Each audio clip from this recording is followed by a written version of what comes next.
Te hui o te Kōrau Mātinitini. Councillors, if I could just ask for some order, please. Thank you. Welcome to today's Kōrau Mātinitini committee meeting. I am going to say the karakia. Please feel free to join me.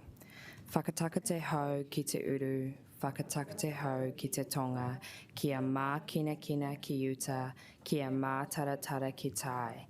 E hi aki ana te ata kura, he tio, he huka, he hauhu, ti hei, mauri ora. Thank you, councillors. We will next move on to the apologies. Do I have any apologies for today? We need it for lateness.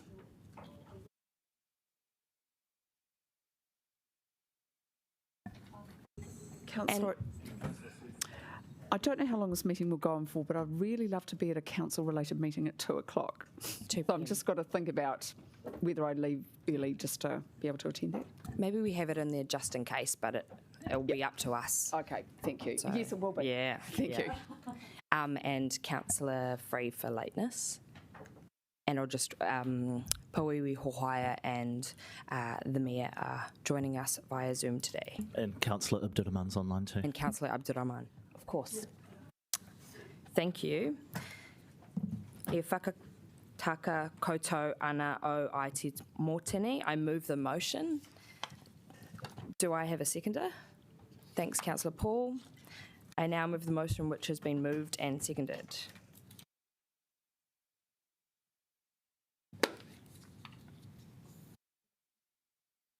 Yep.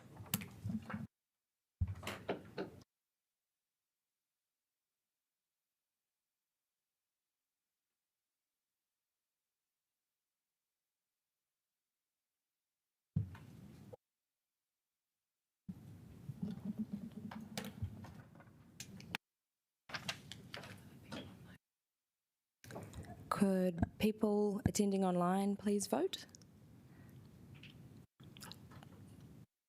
Tori, could you give us a thumbs up?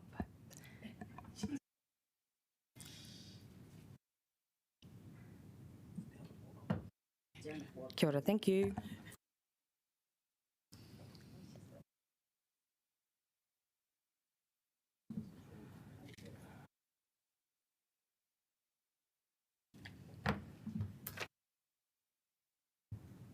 Ko mana, I declare the motion carried.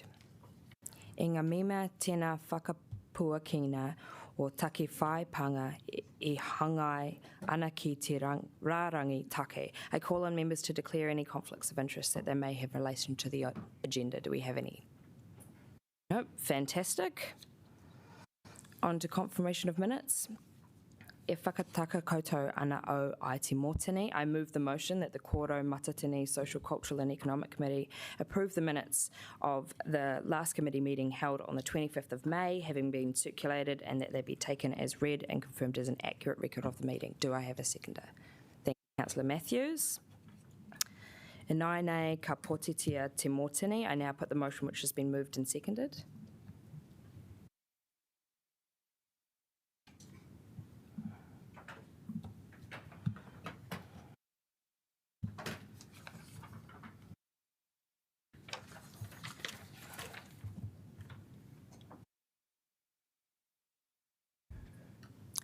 John?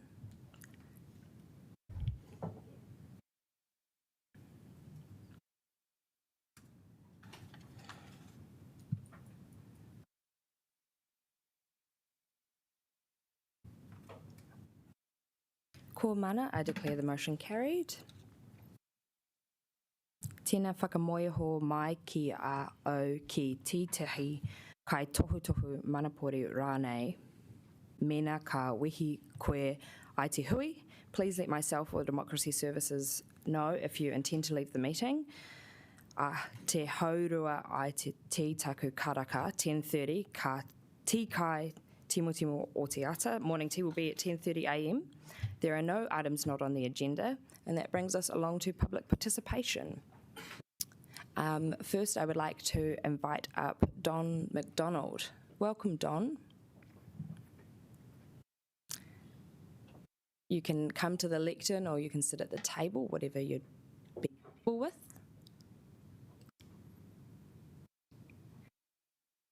Yep.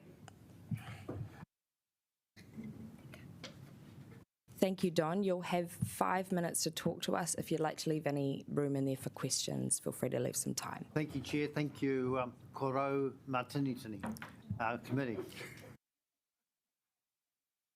Anyway, my name's Donald McDonald. Pardon, I give up my rich, fancy accent because I'm on the side of poverty committee. And there's a printout. There's a printout. Every councillor, please pay me $1,000 for these illegal parking. You see these illegal parking at the zoo, on the berm. You can see every day. In Roy Street, no parking. The administration chief should go to jail. He got 150 tickets and didn't pay them, and he was the chief. He was the chief of parking, and that's from Newtown Senior Social and Drama Group, etc. Lots of things there. Now, thank you. Last month, I came to public participation. The same afternoon, the smoke detector and my neighbour, they was updated. Good. But there are 200 jobs. You see 200 jobs, they haven't been done. If you neglect the rules, you will pay the fine. That's my rule, if you neglect the rules. We walked around 3 streets, your chair and me, for 40 minutes, and there was 50 jobs when we walked around the street. And the citizens and the neighbours of the community, we saw them. And these jobs never get done. That's a problem. You saw the printout last month. And the communication says 24 hours. That's usually 24 months or never. They never do it. Disgrace. The learner plates, obviously a photo would show if the plate was up to date. And only needs a phone call to say the registration, and you know if the registration's up to date. Okay. Well, I've got another one here, another speech here. Yes. I've been troubled and disappointed with the world this month. 90 seconds to midnight, according to the scientists, we have to amend our behaviours. If you pay your fines without arguing, indeed, if you pay $50 goodwill whenever you overstay the car park, but you weren't caught, well, you know heaven is watching, so you really were caught. But you don't drive. You're not 1 inch per hour over the speed limit, or 1/10 of a second over the amber traffic light. It doesn't take away the sin. But pray you are receptive to God's law. Pay your photocopies, yes, and wash the dishes. Not bad. Not a hot shower every day. That's wasting energy. These are good deeds. Endure. You might inherit eternal life. That's good news. Kingdom of heaven. If you break these laws, then you won't be allowed into heaven. Carry on. It's not your laws that count, my laws. It's Jesus' laws. Okay. Is the judge. Obedience to God, the Bible, and the creation. Be at work on time. Ask a test question. Ask a test question. Do your sums. Be kind to your neighbour. Listen to constituents. They have a very good point. Not their truth. Fight them. What really matters. It's all about greedy me. Watch First Light TV once a month. Lawless is Satan the devil. Don't get into trouble, and so on. Now, we've got these pictures of this picture, lots of pictures. Well, you'll have to go through those pages. They're all annotated, so I'll take one question. I'll take 6 questions, please. Colleagues, do we have any partai? Councillor Pennant. Thank you for your diligence, Don. The parking services, I know you constantly raise this issue, and it's perfectly valid. Have they been following up your concerns around the parking on the berms? Every day, nothing happens. they don't even, half the time they don't even record the phone call, don't even note it. They don't, sometimes you get an acknowledgement. They just says, it should have an answer, not just we've got your message. Okay, I'll follow up with that with Mr. Fell in the morning tea break. Thank you. Thank you, Councillor Bennett. Thank you, Don, for coming in to talk to us today. We've come to the end of the time, but trust we will follow up on those fix-it requests for parking enforcement. Thank you, committee. Thanks, Don. Nau mai Tyler Dunkel to join us here today on Zoom. Kia ora, Tyler. Morena koto katoa. No, Tyler- California. Sorry, Go I was ahead. just going to say you've got 10 minutes. Thank you. E tara toku tūranga waiwai.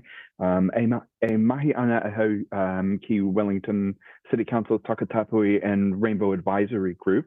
Ko Tyler Dunkel, toku ingoa. Folks, I've come today just to share with you quickly a little bit about TRAC, which is one of your council advisory groups. We are here representing our very diverse rainbow communities and are one of the resources that councillors can draw on as you're working through things like the Community Facilities Initiative that you're going to talk about today. First, of course, I'd like to thank our councillors Pennant and O'Neill for their ongoing commitment to our group. We very much appreciate their advice and advocacy for the things that concern us. Also, we'd like to bring a big thanks to Christine for being an ally and taking on board the advice and considering our rainbow communities deeply. I understand that there's been some amendments that have been brought through from for the community facilities plan today. And as far as those go for diverse communities and rainbow communities, we're very much in support of those. TRAC is here focusing this year in our third year after being reformed. We had a very short time when there was a rainbow group advising council in the 90s, but now in our third year after being reformed in the modern contingent, we're focusing on safety, visibility, and community in general. We're also focusing on how quite a few of our advisory group initiatives overlap. For instance, we're looking for safe spaces that are multi-gendered and accessible in our community facilities. So we wanted to come before you today to remind you that we're here to be visible, but also to let you know that we're very in support of the new community facilities initiatives that are coming through, and we're looking forward to working with you going forward, and also to give you the opportunity to ask any questions that I might be able to help you with today. Kia ora, Tyler. Thank you. Committee, do we have any pātai for Tyler? Councillor Pennant. Kia ora, Tyler. Nice to see you. I was just wondering if you could give us some feedback on how it would be best for the whole of council to engage with you. What would you find useful? I know you do already, but just to put it up another level. Kia ora. Morena, thank you, Councillor. We're looking for long-term systemic change. TRAC is working towards changing systems rather than changing individual projects. So for instance, working things into the long-term plan, the community facilities plan, really we want to make changes in the policy. We want to make changes in the way that council does things to make sure that Wellington continues to be and become better as a diverse and inclusive place to be. We really believe that this city has the opportunity to be the shining example for New Zealand.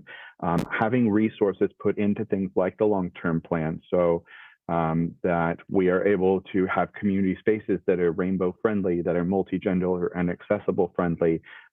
Things like changing the rules so that when facilities are remodeled or rejigged or refreshed, that they include multi-gender accessible spaces as a priority are really important to us.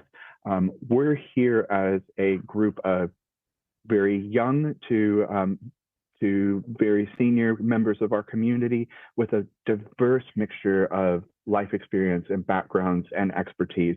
We're really here as a resource to councillors in anything and everything, as well as to council officers in their businesses. Or the business that they are doing. We are very excited to really get in and work on anything with you folks, but we'd very much like to focus at those high-level things that can create long and lasting change. Kia ora, ngā mihi. Tyler, thank you for coming in to talk to us today. We don't have any more pātai, but really appreciate you coming in to have a chat to us, and we look forward to voting on those amendments later today. Ngā mihi, thank you folks. Please do get in touch if you can ever need anything that we can help with. No hōra mai. No mai, Jill Day and Bernadette Pallister from Tawa Community Board. Welcome both today. You can sit at the table at the lectern.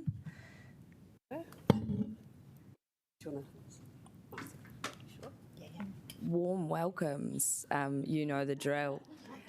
You've got 10 minutes, and if you'd like to leave any time for questions. This is weird. Feel free to do so. Thank you.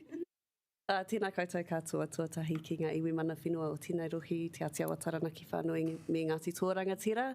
Nei rā te mahi mai aha ki a koutou. Ki te koro mātua whānau, tēnā koe. Ki ngā kai kaunihira me ngā pauiwi, me ngā kaimahe, tēnā koutou katoa. Ki te tiamana o tēnei komiti, Kōrau Mātinitini, kai kaunihira O'Neill, ngā mahi mai aha ki a koe. So Mayor, Chair, Councillors, pauiwi and staff, thank you for the opportunity to speak to you today about Te Awe Māpara, the Community Facilities Plan. I can appreciate the extremely heavy workload that you all have this week. It was a bit of a novelty for me, only having to read one paper in the council agenda.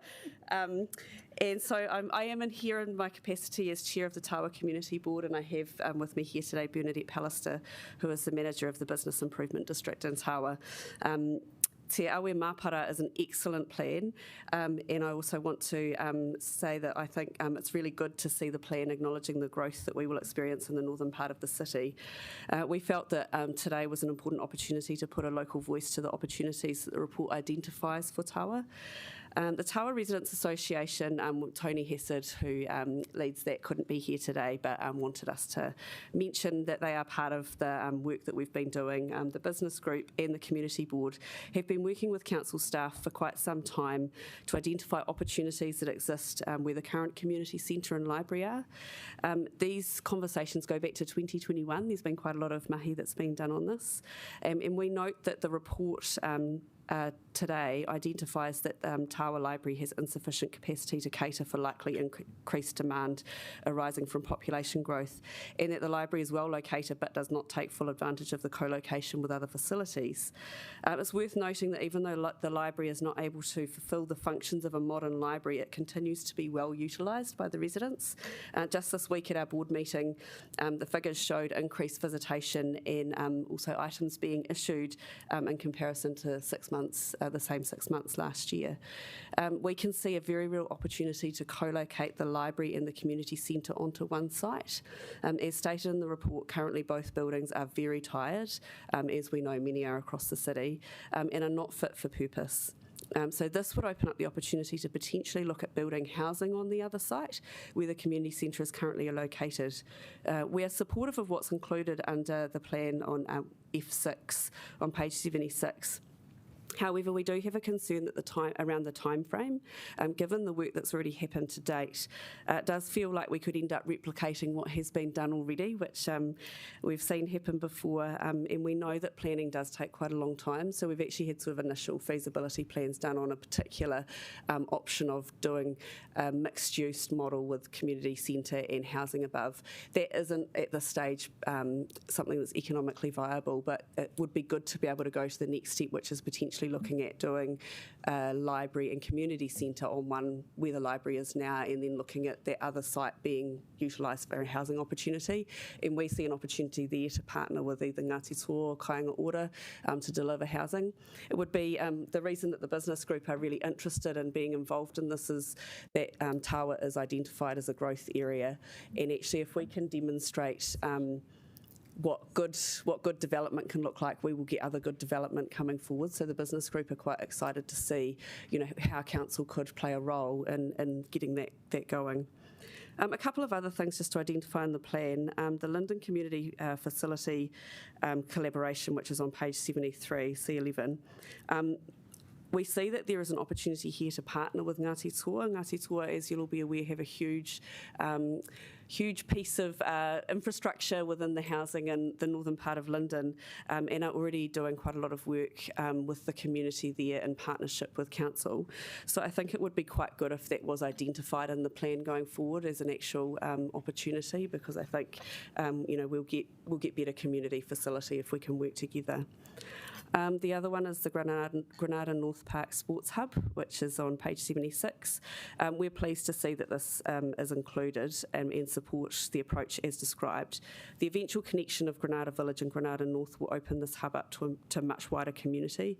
Currently, the outdoor sports facilities in Tawa have very poor drainage and are very vulnerable to wet winter seasons, which sees local children missing many games due to park closures and also unnecessarily travel around the city as a result of these closures.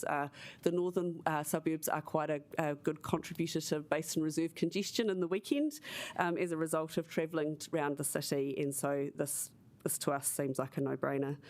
We're concerned with the approach to the Tawa Rec Centre, which is on page 51 of the report. We feel that this is a reduction in service and it's not justified given the projected population growth. We do not see that reducing the provision of an indoor sports space meets the outcomes, as there is no other provision locally or within surrounding suburbs. We support Johnsonville getting a venue of some sort for indoor sports, but actually if you look at the growth that will happen between Johnsonville and Tawa, there will be an ample supply of people who want to be accessing indoor venues. And we know that if we don't have a good indoor facility, it would result in people jumping in their cars to go elsewhere, which also goes against our goals of reducing congestion and transport emissions in the city. So the other one is just the Linden public toilet provision on C11. It says to consider the need for provision, but this has already been identified, and those of you on council last term will remember Councillor Sparrow successfully proposing that this would be provided in 2024 of the current LTP, which is only next year. The planning for this is due to be underway soon, as it is in the LTP for delivery in 2024, and I notice in the plan it's got the Huetipara Park one, which was the same time frame. So I think it actually does need to be identified as one that is actually underway. Recently, the three groups, the Tawa Business Group, the Residents Association and the Community Board have done some work looking at the features of a 20-minute city, and we have majority of the features within a 20-minute reach. I think the main one we don't have, which we'll never get, is a tertiary institution, which we're not necessarily vying for here today. But what we did notice is that we do actually we achieve the goals of a 20-minute city, which is actually pretty exciting. So any reduction in service through this plan would likely impact on this and take us in the wrong direction for a suburb which will experience significant growth in coming years. Also, just want to say we're really happy to show anyone around the local facilities in Tawa, and we have some great cheese scones. So very happy to have you in Tawa and give you a cheese scone and show you around our suburb. But I'm happy to answer any questions. Thank you. No, Mai, thank you. I've got first partai from Councillor McNulty. Kia ora, Jill and Bernadette. Thank you so much for coming in. We don't usually get, I think, business groups coming to speak to the value of the facilities that we do here. It really is quite rare. So I'm just wondering, Bernadette, if you could talk a little bit about what it would mean to your members to actually get that investment in the library and the community centre and the economic picture that would be for Tawa. Right. Thank you, Councillor McNulty. Am I not in? That's all. Is it? Just need to speak. Speak.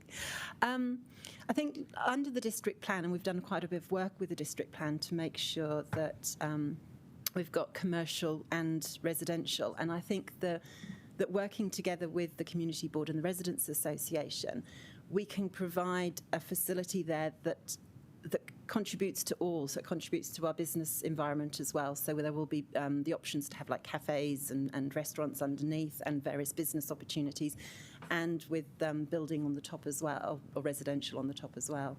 So it's a good opportunity. It's a lovely opportunity to work very closely with the community centre, the community board, and the residents' association. To kind of bring this to fruition, really. And we've been working on it for a good 18 months already, so it would be really good to be able to see this moving forward, really. Thanks. And I guess it's just worth mentioning that the business group have done a lot of work through Rula's team, and so Lucy did quite a lot of work last year pulling together some plans of what it could look like. So there has been quite a lot of council investment in it already, and it seems a shame to stop and then wait for 3 or 4 years to continue that work. Hi, thank you. Councillor, we're running a little bit ahead of schedule, so I'll allow another partai from Councillor Randall. Yes, thank you. And thank you for taking the time to read through the strategy so, in advance. One of the things about it going out to public consultation is that the engagement period is only 4 weeks. I mean, as someone who's been through that strategy and how much there's there, do you think 4 weeks is long enough to engage the public and your community on the actual strategy so that we can get good submissions?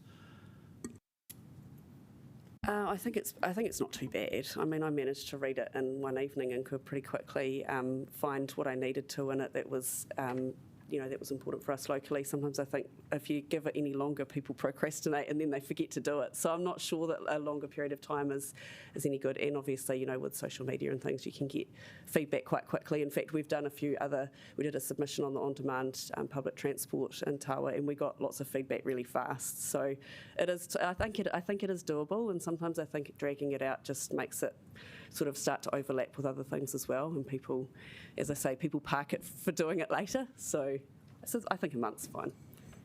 Kia ora. Thank you both so much for coming in to talk to us today. What a treat, Bud and Tawa Thank you. I Community am Board. weeded out, but it's lovely to see you all, so thank you. Oh my, thank you. Thank you.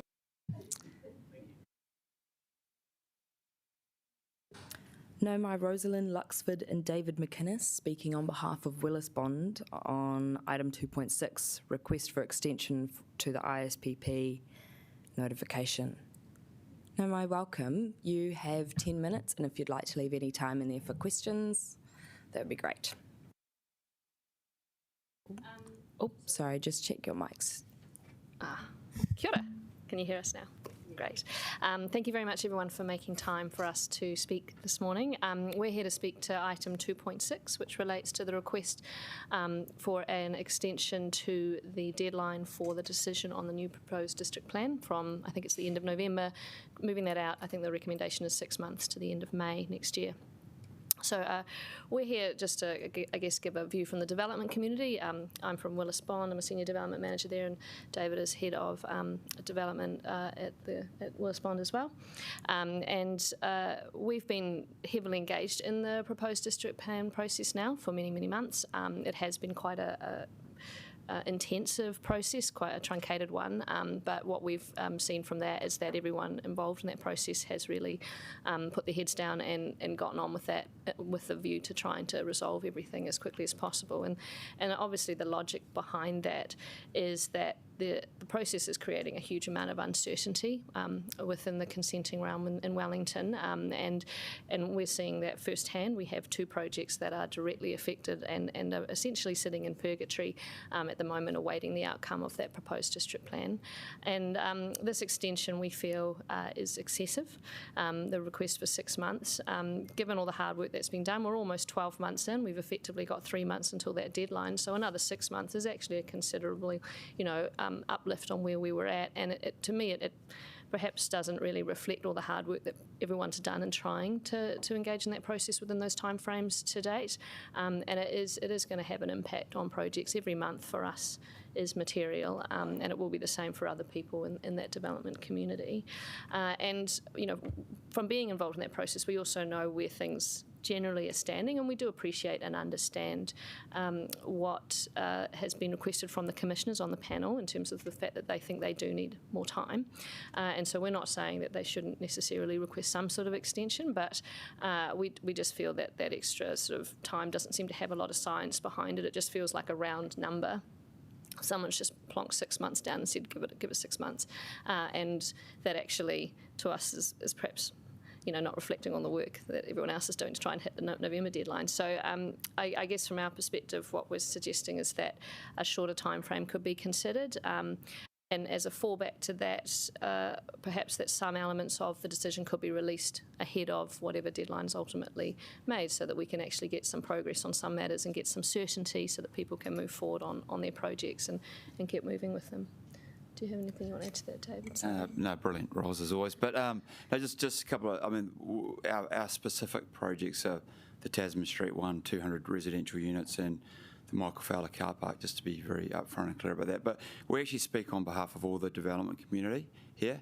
6 months doesn't sound like that long, but we've been waiting for this for years. And as Ross says, the process has been really good. Everyone's working on the basis that we're going to get through it and get it done and get on with it. But this another 6 months, is on top of a process that's taken sort of 2 or 3 years in terms of development planning and that. So it's quite material. It's been really good. Just want to emphasise that. And the council officers we've worked with have been excellent. So we're really just feedback. It's been a great process, but this extension is far from ideal. Thanks. Thank you, Rosalind and David. We've got Tūpātai Councillor Matthews first. Kia ora, kōrua. I share your frustration and impatience. So if a city councillor was to move an amendment, say, to 3 months as an extension, would that facilitate better outcomes? Would you support us in making that kind of a decision? I think the point is that any shorter time frame is something that we would support. Yeah. Second Pātai Councillor Free. Yeah, thank you. Can you just clarify, because I'm not familiar with the what is causing the hold up? What aspect of your design are you waiting on for this plan? Is it the height, the whatever? Well, it's a combination of things. Height is definitely one of the items, and obviously that's a big change that's coming with the proposed district plan, so that's not going to be a surprise to anyone. So the ability to properly develop a site to its fullest potential. But there are other elements to that, and I think the point is that we look at the provisions that we've been submitting on, and to us they are actually fairly well resolved, and there doesn't seem to be a huge amount of controversy sitting over them. So in terms of where the delay is coming from, we understand there's still quite a bit of work to do on the design guides, which are an appendix that will be part of that plan. And for example, from our perspective, getting some certainty on the key provisions and then having those design guides worked through maybe in a slightly longer time frame would work well as an alternative to just extending everything out for an extended So would you think it would be worth us trying to bring an amendment that would, towards releasing what can be released in as short a time frame as possible while other things are being worked into? I don't know if that's even possible, but we could ask for some officer advice on it. Yeah, I think it's either the shorter time frame altogether, or if that's genuinely not acceptable, because from reading the paper that was put forward, it wasn't really clear to us, what exactly was driving that 6 months. So if it comes out that sort of time frame really is considered unfeasible for some reason, then some way of staggering decisions would, I think, at least help to give the development community that certainty that we're all hoping to get, because it is material. It is affecting us quite significantly. Thank you. Thank you. One last Pātai from Councillor Pennant. Thank you. You'll have noted from the paper that other councils have got extensions and they're not doing their whole plan. We're the only ones that are. So would you accept that it's really important to get it right, because it may be there for some years, and that we do have a more complex process? You want to do it? Yeah. People are bored of listening to me. No, it absolutely has to be got right. But there's been a huge amount of work that's gone into this for years prior to when that plan was notified, and obviously a great deal of additional work that the council officers and all the people participating in that process have also engaged in. From someone who's been quite heavily involved in it, I'm quite confident that the road we're going down is the right one, and that the path, that the where we're at already, we've got a pretty well established way forward. So I do accept that there is a lot more going on. I accept that other people have looked to have extensions, but I don't think that necessarily should be what makes, leads the decision making in this instance. I think we should look at what we have in front of us, which is a very good proposed district plan that has some decisions to be made on it by the panel, and making sure that they have enough time to make those decisions. And I just think that 6 months is more than enough. In fact, I think from what we've heard, they think that's a very conservative time frame. So I think we could look at a shorter time frame that would do more for Wellington overall and its development community. Another partai from Deputy Mayor Foon. Thank you both for coming in and bringing our attention to this. Just in terms of financial problems around this decision, what impact is that having on your business at this stage, on the delay? Oh, well, I mean, it just 6 months, obviously, if you own land, it's another 6 months of interest you've got to pay, which makes it even harder to build new quality buildings, because that just comes off the whole model, really. So it's not ideal. But there's also timing things. So, for example, that Tasman Street development, when we want to launch those apartments next year, if we lose 6 months, it means, that's 6 months gone, but it's actually a year that you lose in terms of the project, because you can only really launch in summer in Wellington in terms of trying to sell nice apartments. So, so that's the impact to it. It's not just the financial cost of the financing, it's actually the timing of projects. And we've got tenants potentially out there as well that need certainty around deadlines, so we can guarantee we'll get underway by a certain time. And if we lose another 6 months, we often lose a tenant or two as well. So it's quite material. Yeah. Kia ora. Thank you both for coming in to talk to us today. Very much. Kia ora. Thanks, everyone. Yeah, thanks.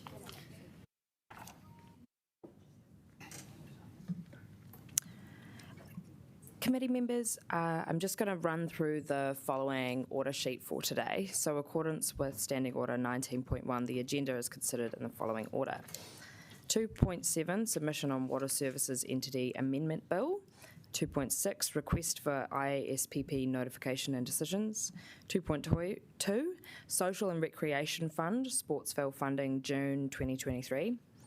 2.3, Te Awi Māpara Community Facilities Plan. 2.4, Adoption of Te Whai Oranga Pōneke, Open Space and Rec. 2.5, Economic Wellbeing Strategy Update. Then Actions Tracking and Forward Work Programme. Right. And just to kind of draw in what was floated at around councillor-only time, that we have preliminary agreed to try and keep it to 3 minutes where possible in the speaking list. I now move on to item 2.7, Submission on Water Services Entities Amendment Bill. No mai, Andrea Reeves and Jen Drake ki te hora ai te kōrero. Please welcome Andrea Reeves and Jen Drake to introduce the report.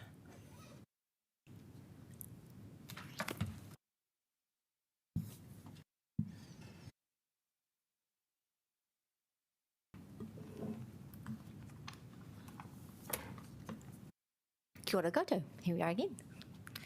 What I'd like to do is just to do a brief summary of the amendment bill, and then hand over to discussion amongst the councillors. On 16th June, the Minister for Local Government publicly released the Water Services Amendment Bill in the lead up to its introduction to the House on the following Tuesday. The submission deadline to the bill is 5th of July to the members of the Governance and Administration Committee. The amendment bill is the fourth and final piece of the puzzle of the water reform legislative framework. It's an omnibus bill that addresses technical issues with other legislation, so councils don't end up having to consult additional times within the LTP process if transition dates change. So the period of time is potentially 1st of July 2024 through to 1st of July 2026. The Water Services Amendment Bill gives effect to the Minister for Local Government's 13th of April 2023 announcement of there being an increase from 4 to 10 new regional public water entities being established. It does some other things as well. It increases council representation on the regional representative groups, or RRGs, with each council represented. It introduces the community priority statements. It outlines the process for locally led voluntary mergers of entities. It covers the provision for a dedicated water services funding agency, and it also outlines transitional arrangements for local government and water services entities. The submission before you today sets out a range of recommendations, observations and questions that officers recommend the Council raises with the Select Committee. Ngā mihi. Thank you. Councillors, do we have any pātai? No pātai. Fantastic. Thank you so much for the full introduction. I appreciate that. Mā wai te motini I whakataka koutou. Do we have a mover for the motion? I believe I gave Tim Brown a heads up if he would like to move the motion, and Councillor Paul is indicating she would like to second. Thanks. So am I allowed to speak briefly to the changes which I've asked for? Sorry. So, Tim, do you have amendments for this? No. Just give your thoughts. Okay, can I just give my thoughts to the council submission? So, if you would like to move an amendment, you should. Oh, no, it's here and now. I mean, I'm looking at the chair and deputy chair of. Oh, yeah. Yeah. Go ahead. Yep. Sorry, Take I it thought away. that was the. That is in the substantive. Okay, right, thanks.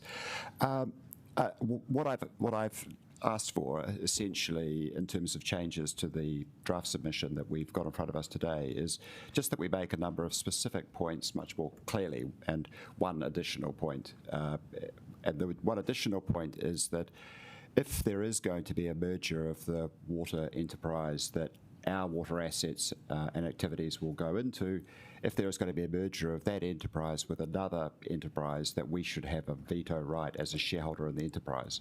As I understand it at the moment, there is this, effectively the legislation is allowing future mergers. As you know, we've gone from 4 to 10 water entities under the legislation, but the government is saying that they're going to allow future mergers, I guess, with the objective of reducing the 10 down to 4, or maybe less, or more, who knows.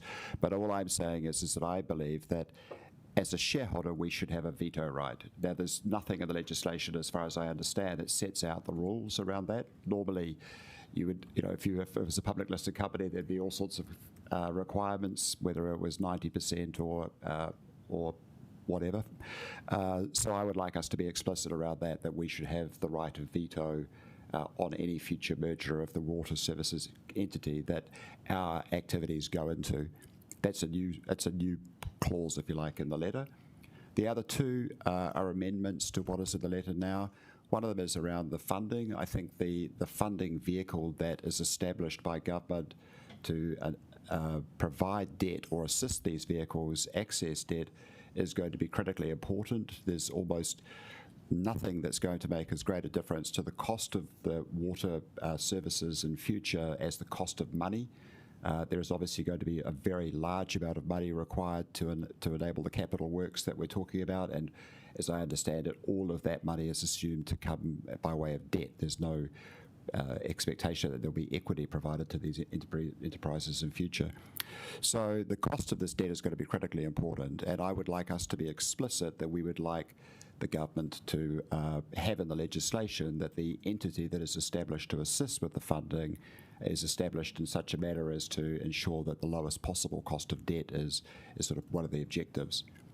And the third point is around the shared services issue. And what that means, as you know, at the moment we have a lot of shared services in Wellington because we have Wellington Water Limited that undertakes a lot of functions for Wellington City, the Hart, Wairarapa councils, etc., etc. I think that the idea that the minister or some minister of the government is going to have the ability to oblige these water services enterprises to share activities is completely inappropriate. This entity is going to be subject to regulation from the Commerce Commission. It's going to be subject to regulation from the Water Quality Agency.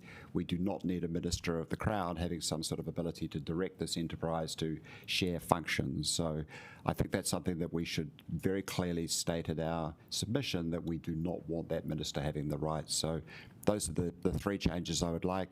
And as you can, and I have consulted with management about this. But as you can see, the way that this would be put into effect, if you like, is by agreeing to this amendment, which means that I think if the red people are included in who gets to sign off on the letter, I think that includes me. So. Cool. Okay. Yeah. I'm aware. So Tim, what that specifically the words delegate to finalise the submission, but it's not about substantively changing the submission. So normally it would just be editorial or small changes. I'm just going to get, if you would like substantive changes to the submission, like the ones you've laid out, it probably needs to come through a vote today. So I'm just going to, can I just confirm that with officer advice? And then if there's a way forward, if you'd like those changes. Yes, so essentially I think the councillors wanted to move an amendment that would look at the substantive, material in the submission being changed. That is an amendment.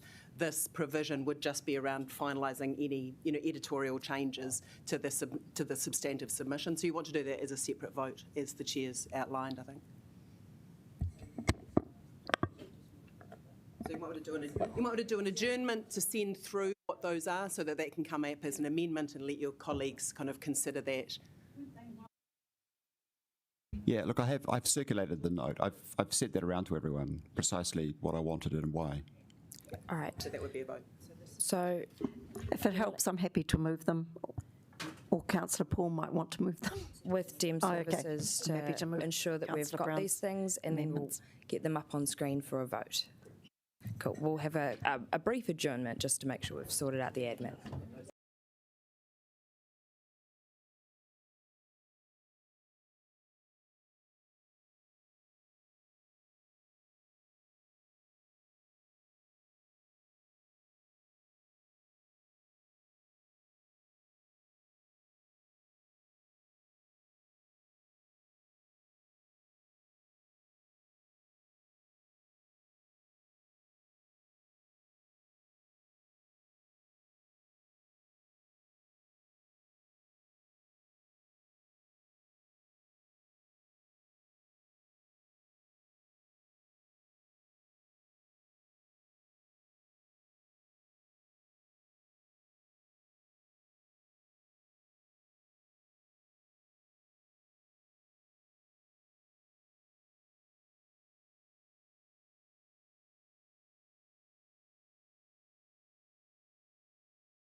we could return to the table, that would be fab. Excellent. Thanks so much for your patience. We have the written and the circulated amendments through Councillor Brown, but because Councillor Brown's already moved the substantive, it will need to go through, I understand Councillor Free is going to move these. I'll invite Councillor Free to speak to these, and then we will have time for any partai and officer advice on it. Yeah, sure. First of all, I don't think I'm moving the receive the information, but that's probably goes with the first bit, doesn't it? So no, just the... So there are some amendments which Councillor Brown circulated, and it's just really a technicality that I'm moving them. I'm very happy to move them because I do trust that Councillor Brown has really good reasons for bringing these, which I'm sure he'll speak to. Yeah, and so really just I'm here to move this, and I do believe I have a seconder when the time's right, but we are able to now ask questions. So in order for a motion to be put, it requires a seconder. Do we have a seconder? Thank you, Councillor Pennant. But we'll have questions at this point now. Yeah, I'll invite officers to come and answer any questions over partai from Councillor Paul. Can someone just tell us their thoughts on this? Just some thoughts, please. Thank you. Thank you so much. Thoughts? Thoughts. Perhaps if I work from the bottom up and just collect my thoughts on the funding agency one. The genesis of B and C, those are things that we had certainly considered as part of the drafting of our submission. We do recognise that the way in which the current amendment or the current bill is drafted, it does provide any minister with quite significant powers in terms of making decisions around both shared services and mergers. And I think the intent here in this amendment is to actually recognise that those in the RRG actually have a say in that, and it's not just simply down to a ministerial decision, if that's correct. And so that is something that we have discussed internally and support in principle around that. We had looked to capture that in the submission itself, but not to the strength of the wording that Councillor Brown has got here. Is there anything you would add to that, Jen? No, that's correct. We're comfortable with the intent of the amendment. Yeah. In terms of the Water Services Entities Funding Agency, those again are similar to points that we have talked about. We have kept, again, the submission that we've written to quite a high level around that rather than getting into that degree of specificity, but the intent around that is supported by us. What we would like to do though is just as we work through the particular wording on here and as we come to amending the submission itself, just make sure the language ties up and is consistent with the intent that we had.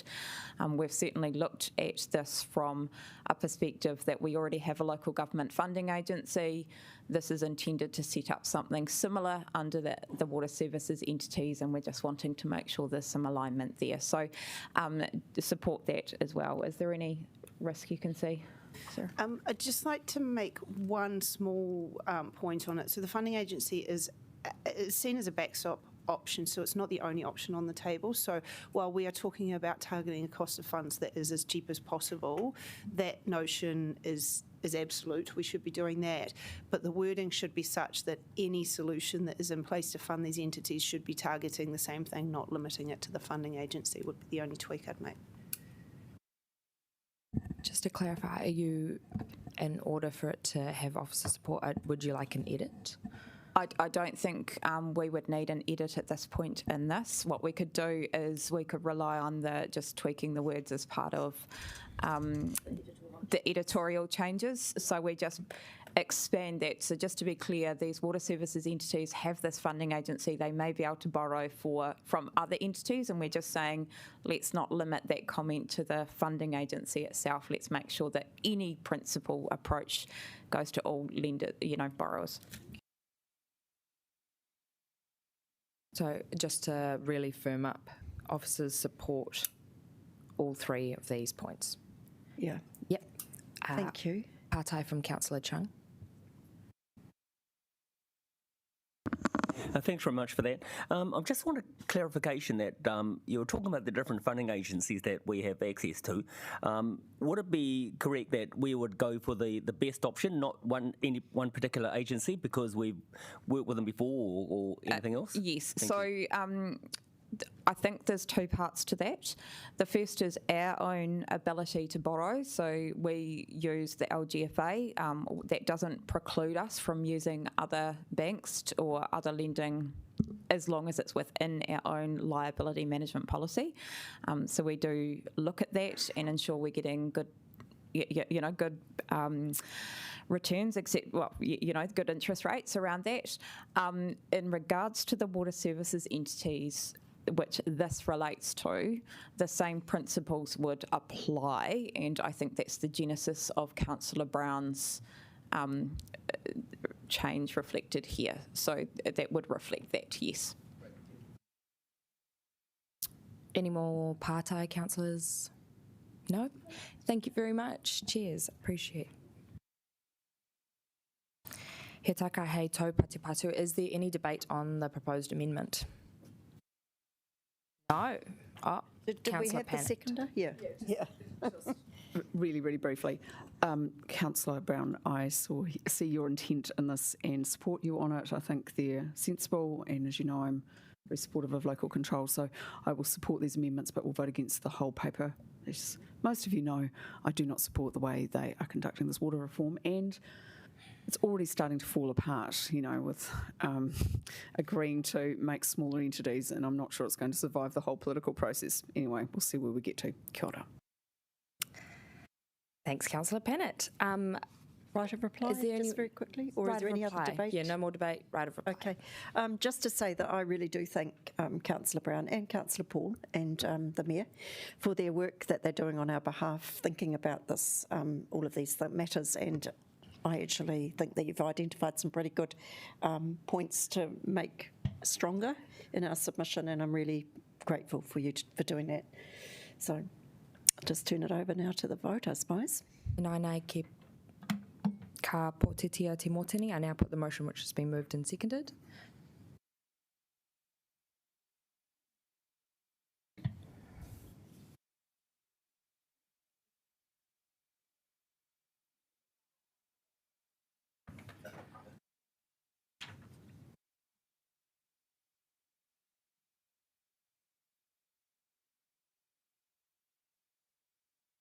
Ko mana, that is carried.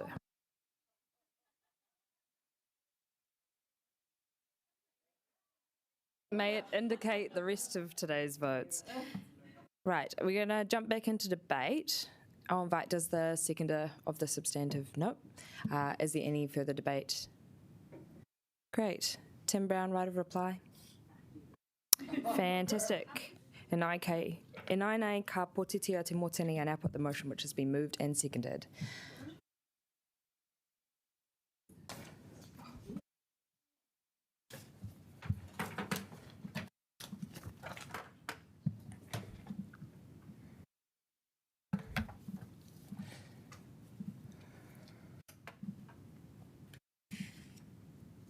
Ko mana, that is carried. Thank you, colleagues. We are now going to shift to morning tea and come back after the break. Mumble? I did say we would have 10:30. I did say we would have 10. All right, we'll take our official morning tea break because, public submitters might want to chat to us and other things like that.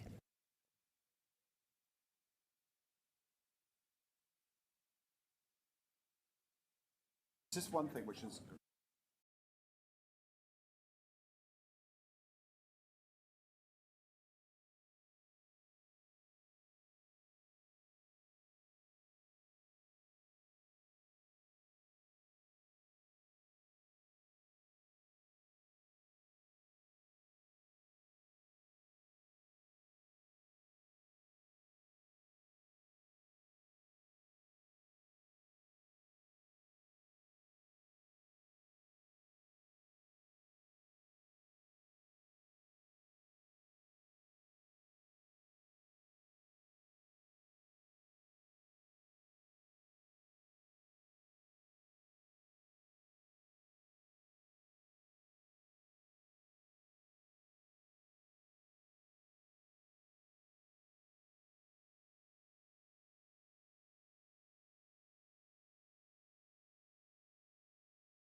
Hope you had a good morning tea. We're going to move on to item 2.6, request for extension to the ISPP notification of decisions. No mai Sean or Dane ki te hora ai te korero to come and introduce the report.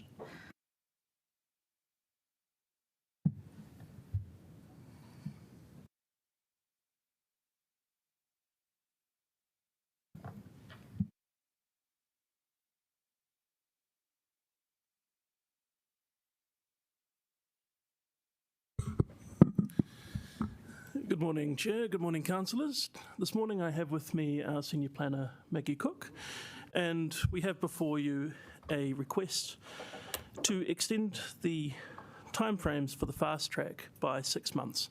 That would take the requirement for a decision by the Commissioners to be recommended to you for adoption from the 20th of November to the end of May. Essentially, what will happen in this process is those matters that have been referred into the ISPP, which you'll find listed in paragraph 6 of the paper, need to be considered. The Commissioners then need to integrate those decisions, and then your officers will bring them back to you for consideration. In that meeting, you will make any amendments that you see fit, and then any matters that are at variance between yourself and the recommendations made by the Commissioners will go to the Minister for the Environment for decision. The reason for this extension are laid out in the discussion. Essentially, because each Tier 1 and Tier 2 council is undertaking this particular process, there is a shortage of Commissioners. This has led to the extension of these timeframes in other districts, some of them by years. Happily, we are not in this position, though we have our own complexities and that we alone are creating a new district plan that is incorporating the ISPP process. There has also been technical complexity and a large number of submissions and evidence received. This has particularly been felt in the design guidelines phase, the design guidelines of the plan, and this has led to a series of experts going away, coming up with what is best to make those guidelines effective for the city, and those will be reported back into the final hearing. This is one of the reasons why the Commissioners have asked for more time, is that will necessitate that hearing taking longer. The other issues that are yet to be resolved include the position on some matters of density and centres, at which there are considerable variances within the submissions, and also how natural hazards will be incorporated within the plan. The Council has set out a position which manages those hazards. That is being contested by some submitters, and given how integral that is to the plan and how important it is given the resilience challenges we have faced on the East Coast this year, that matter may take some time to resolve. There is also time required by my team to bring these matters back before you. This will be one of the most complex council papers you consider. It hasn't happened for nearly 20 years now, and so we will need time to collate those decisions by the Commissioners and bring them back to you and make sure that you have them clearly communicated so that you can make decisions. I have noted the large number of submissions that have been received. I would also thank Willis Bond for coming in this morning to outline what the economic effect of the plan is. It is one of the perils of urban planning in New Zealand that the legal complexity of making a plan sometimes obscures what it does. And it is important that in taking this decision, you understand the implications for the delivery of housing and building throughout the city. And with that, I think we'll move, with your permission, would move to questions. Kia ora, thank you, Sean and Maggie. He pātai Councillor Matthews. Kia ora, Sean. Kia ora, Councillor. So you're telling us that the work, even if we didn't grant this deadline, the work couldn't be done by November regardless? I've had clear advice from the Commissioners that they cannot deliver the plan within the time frame. What is the shortest possible time that we could grant where the work could be done? Allowing time for me to heal once I tell them. we'll allow for that. I believe we could consider in about 4 months. The reason for that is a 1 month extension would take you to Christmas. It is, in my view, impractical to expect community participation over January, and so a 4 month extension would be an effective 3 month one. Thank you, Sean, and all the best for your physical health in the. He pātai, Councillor Pennant. Thank you for your report. I guess I'm just interested in the risk of shortening time, because we can make plans in haste and then have many years to repent at our leisure. So can you just talk about, if they've got less time, will there be work that is not as well done as if they'd had a bit more time to do it? Given it's highly complex and it's got to be right, and well, anyway, the other part can be challenged legally. Yes, so on the precautionary side, it is important that you note that the usual methods of appeal through the Environment Court are not available to submitters and parties to the plan through this process. They are for the Schedule 1 part. That does mean it is beholden on you to make decisions which acknowledge that this democratic check and balance is not in place. So there is a danger that proceeding too quickly and putting too much pressure on submitters and the commissioners could result in suboptimal results. However, I would note that the district plan is not written in stone. You can still take plan changes after it is made operative to fix problems. Can I just ask a supplementary? Yeah. I was part of the regime that did that, and we ended up with over 80 variations over the years.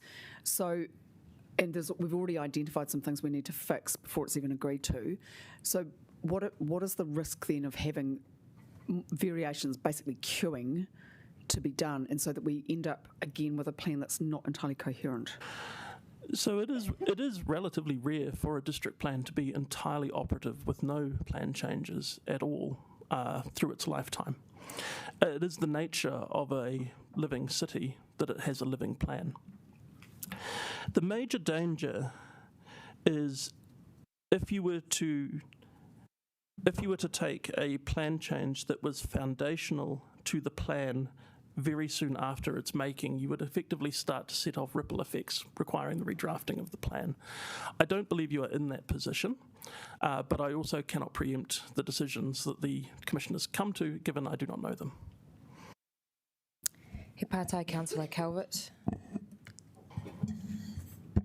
Thank you. Given there are so many submitters and communities involved, would we run the risk, if we shortened if we didn't give sufficient time to the process, that we could open ourselves up for a judicial review? Yes, so judicial review remains an option for those involved in the process. The difficulty in this is there is not really an optimal amount of time required for this process. You can always make a document such as this more perfect. And so the challenge for you as decision makers is understanding how perfect you wish it to be, acknowledging it cannot be entirely so. Yeah, I appreciate that, but given the commissioners have specifically asked for a 6-month extension, and if we want to make that shorter, does that mean, without sort of really any consultation other than the paper coming here, is that a risk of a judicial review into that aspect potentially more likely than if we just allowed at a 6-month extension? So I'm a planner, not a lawyer, so the chances of a judicial review is not something I can give you a discrete answer on. Is there a lawyer sitting behind me? I never know who's behind me. No? Very good. You've got the Sean. So. Yeah, so it might, even if we as a council make a decision now without getting the proper advice, legal advice, and changing what the officer's recommendations is, which is presumably been through a legal lens already, because you've presented the paper to us, that we could be in a position we're making a decision without the right, if we put an amendment up without the right level of advice from officers. So I'll ask legal counsel to give you an answer on this. The amount of time required by the commissioners, they have voiced 6 months. There is time built into that for your officers to bring you back those decisions. So there is some elasticity in that. What can introduce complexity into this process is then the amendment process that takes place when it is reported back to you, and how long that will take me to incorporate. Cool, Mutu. We're just going to move on to some more questions while we get Beth to come down and have a chat, or zoom in and have a chat. Councillor Chung. Thank you very much. Are you aware of any proposed development that would be negatively affected by this extension? You have already had the voice of a developer tell you that 2 developments would be negatively affected. That is better evidence than I can give you. Kia ora. Yep. So, if the extension is granted, a developer currently works on the operative plan, don't they? So therefore, would they be looking at the new plan? Sorry, this is hypothesis. Would they be looking at the new plan to give them more leeway? So what? I don't understand the real reason for that. Okay, so essentially. There are Section 6 matters where the rules that were proposed in the proposed district plan take immediate effect. So some of the rules of the new plan are already in effect. The other rules in the plan gain weight as they go through the process. And so effectively your consenting officers are considering 2 sets of rules at present. As we move forward, the balance moves across until the new rules entirely replace the old rules. A general rule within the planning system is that you are assessed under the regulatory regime under which you applied. So in the case of a building that was granted consent 6 months ago, that would have been granted under the operative district plan with a degree of consideration of the proposed. That developer could then take a variation to that consent and then effectively incorporate the higher height limits into that building and build more. But it is a complicated mechanism to understand. Councillor Free. Yeah, I have asked this question, but just so we can all hear the answer. One of the submitters asked if it was possible to release any interim decisions early, and I sought some advice for you on that. Can you just repeat your advice so we can all be clear? So a district plan is interlaced, so different rules depend on each other to operate effectively. It would be my clear advice not to release interim decisions unless the commissioners did so voluntarily. The reason for that is how that plan is stitched together and integrated is vital to the way the consenting process works.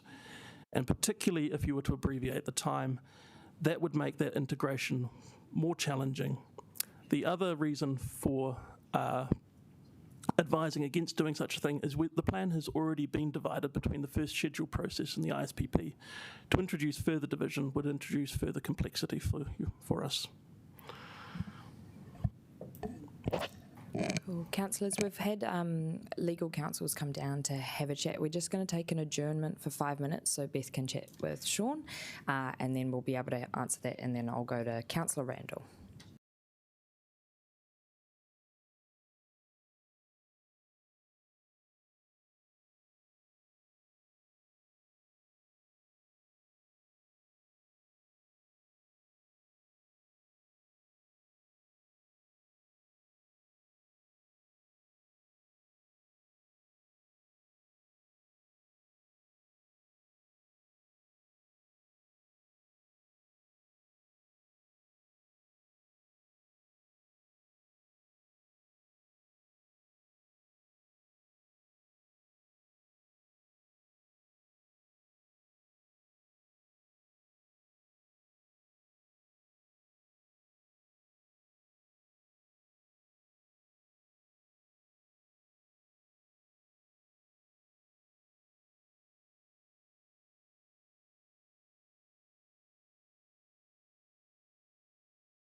time we are ready. Did you need the question repeated, or are you good to go and give some advice?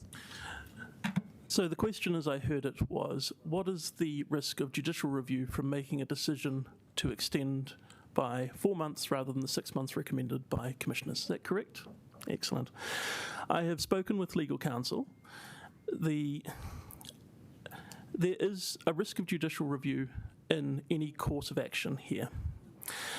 There is a considered time frame where the commissioners felt they could deliver a well-integrated plan within that 6 months. By abbreviating to 4, we will have to reconsider that time frame and where it can be condensed. Essentially, what you are asking to trade off is how much risk of judicial review or integration problems with the plan are you prepared to exchange for reducing the uncertainty for people building housing and development in the city? In my view, the risk of judicial review from this particular decision is relatively small when considered against your alternate courses of action. The risk of judicial review flows from subsequent decisions that are made within that time frame. Thank you. But can you, if we make those subsequent decisions because of the shortened time frame for the commissioners to come back with their report, surely there's a connection there? There is, however, I would also remind you that you have a further decision-making role on the plan, and the minister also has a decision-making role on matters of difference between the commissioners and yourselves. In those two steps, you do have a way of mitigating and managing that risk. Thank you. Councillor Randall, did I remember? Yeah. Thank you for remembering me. So my first question is, the design guides are a non-compulsory element, an important element, but a non-compulsory element of the district plan that are there to support good design. Would it be possible to deliver the design guide elements of the district plan as a second step if the mandatory stuff could be delivered out? So the difficulty in doing so is until the commissioners decide whether the design guides are statutory or non-statutory. So what I mean by that is there are rules that refer to criteria within the design guides. So things like the city outcomes frameworks, they have the effect of rules. And so publishing a district plan without the design guides means effectively you'll be missing key mechanisms that make the rules within the plan work. Yes, without getting too technical, I understand that officers have recommended the outcomes is to go into the district plan, but the design guides are sit outside it. But anyway, the second question, it was the commissioners that requested the 6 months. They set the time frame under which yes, they finished. Okay. That is correct. I did have discussions with the commissioners to understand why they had asked for that, and also to check the practicality because I have a role bringing their decisions back to you. Okay, and if we decided to do just amend it to just give them a 4-month extension instead of a 6-month, is there opportunities between now and the end of the year for us to give a further extension if the commissioners find that the 4 months is not achievable? So to clarify, what this paper is asking for is permission to request an extension from the Minister for the Environment. So whilst essentially you can ask the Minister for the Environment for as many extensions as you wish, but it is up to the Minister whether they are granted and gazetted. Okay, thanks. That is all the pātai that I have down on the list. Mā wai te motini e whakataka koutou. Is there a mover for the motion? I understand Councillor Paul is moving the substantive motion. Yep, happy to move the paper. Cheers. Do you have a seconder? Councillors, do we have a seconder? Councillor Brown, maybe. Oh, Councillor Brown? He taka hei tau patupatu. Is there any debate?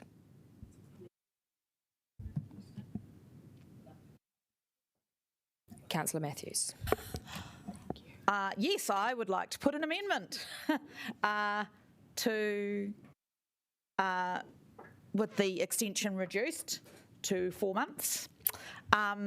So my heart would tell me, and I think, and Councillor Paul and I had conversations last week to actually not grant any extension at all. But I understand that this process is happening in the real world, and so this is a sort of a head recommendation to both allow for more time and also to ensure that we have listened regarding development and the need. You know, this is what is called in local government land fast-tracked and streamlined, and many of us have been on this journey for many years already. So I kind of made a joke, you know, used to kind of say early on, you know, it's sort of like dog years, but kind of the reverse or whatever in local government time. I'm still on outside time and listening to the impact that these decisions will have.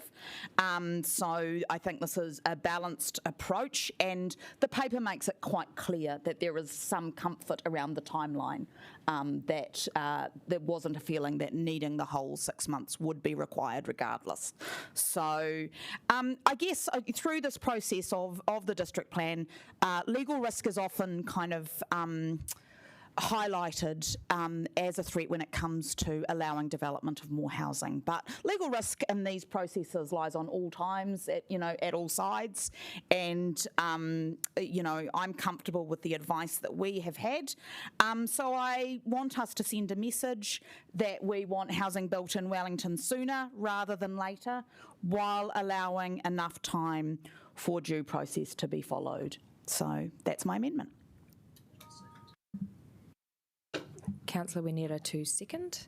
Just before we move on to further debate, are there any pātai on this? I feel like we canvassed the time frame.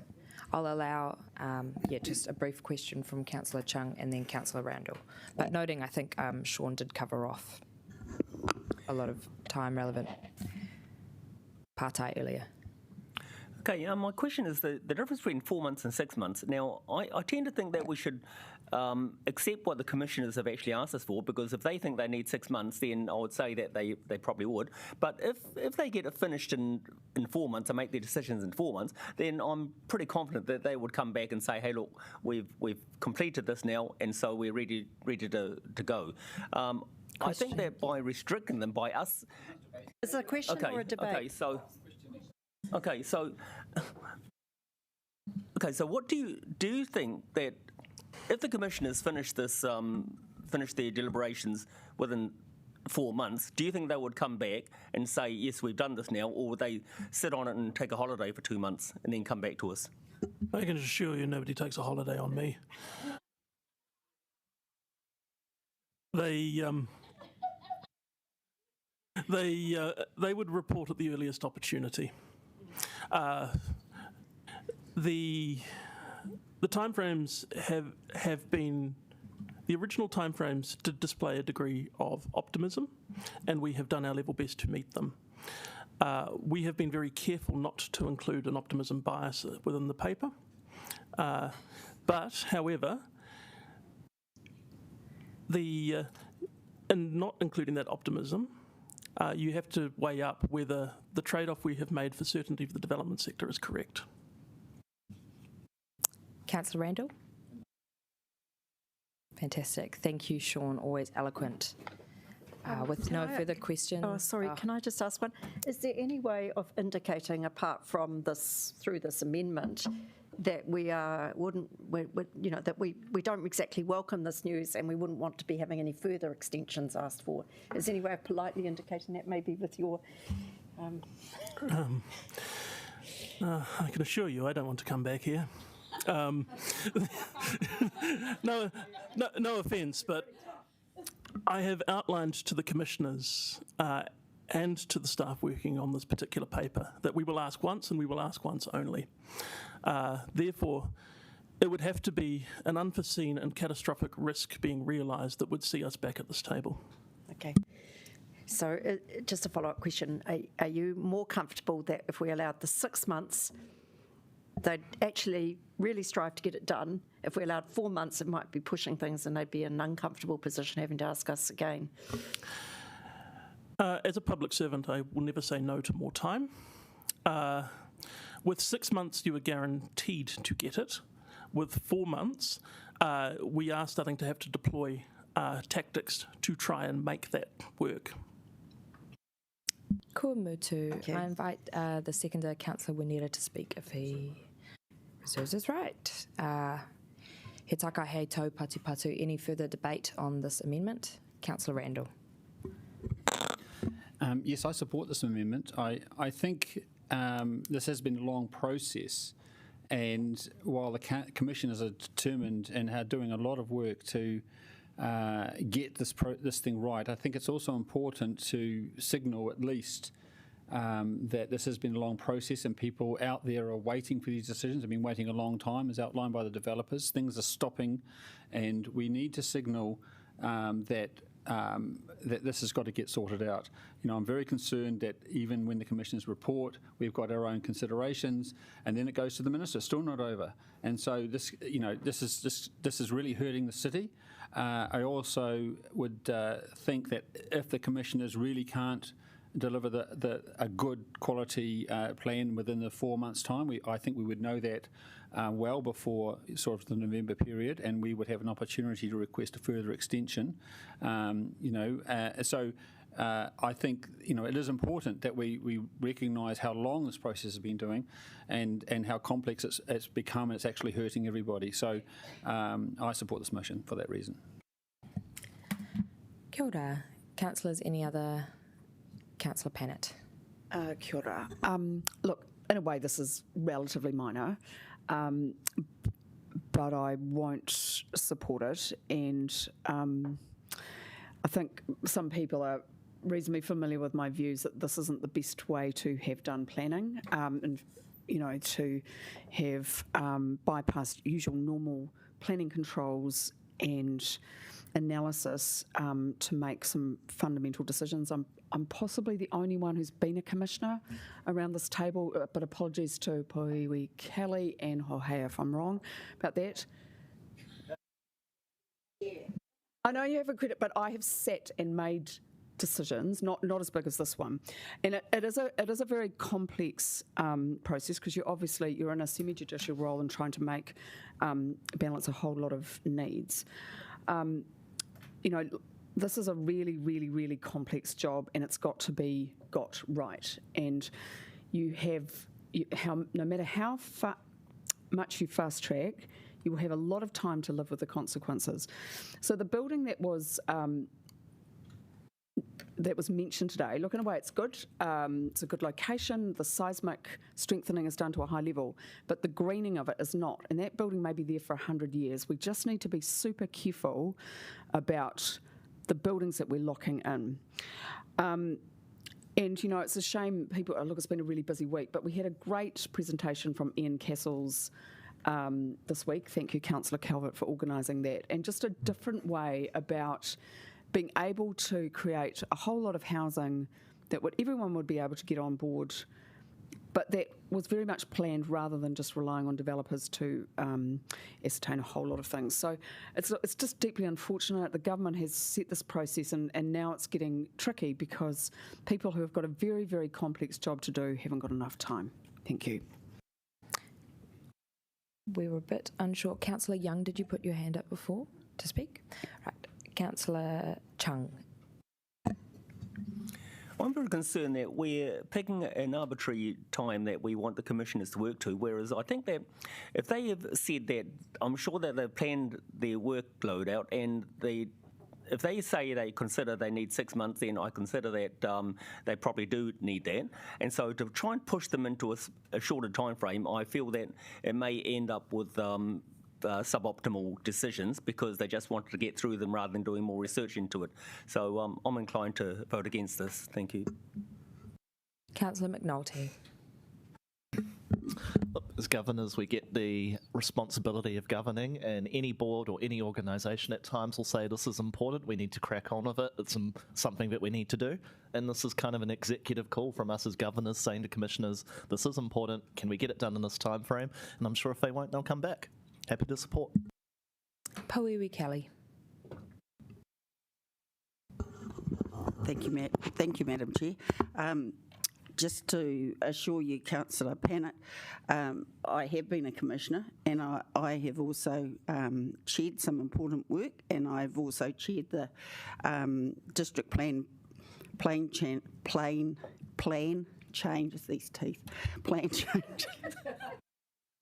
plan changes for Porirua City Council, and.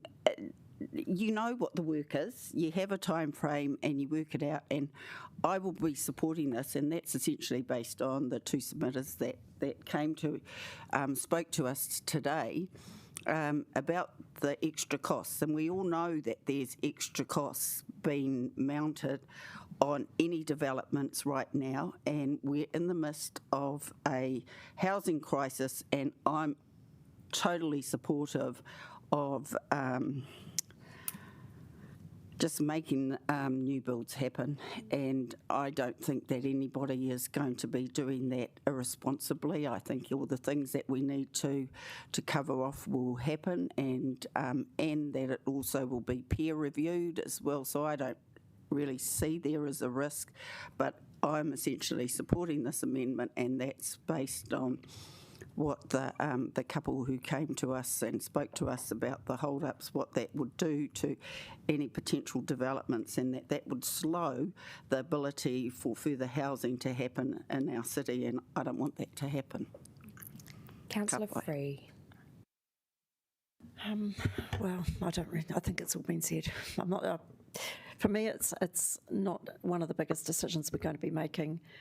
So I think, in some ways, it doesn't matter which way we vote here, but I'll probably be voting against it because I think we do need to respect the fact that they've come and asked for an extension, and I'm sure even if we give them 6 months, they'll still be working as hard as they can to do it as soon as they can. Kia ora. I te kaikonehere Councillor Matthews I pairangi ana koe ki te whakautu. Kia koe te tikanga, right of reply, Councillor Matthews. Just very briefly, a note that this amendment still adds 4 months to the time frame. So we are adding to the time frame, not subtracting it, and it is not an arbitrary timeline. It's the shortest practicable timeline that we have been advised. Thank you. E nei ka potitia te motini, and now put the motion which has been moved and seconded. Yep, division.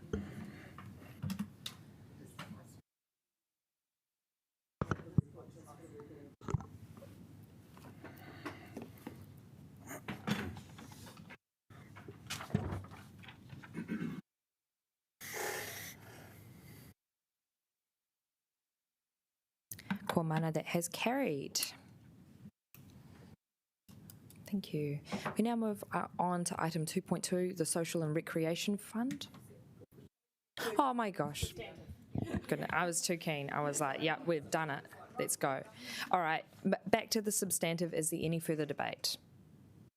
Fantastic. Councillor Paul, right of reply. Excellent. I now put the motion which has been moved and seconded.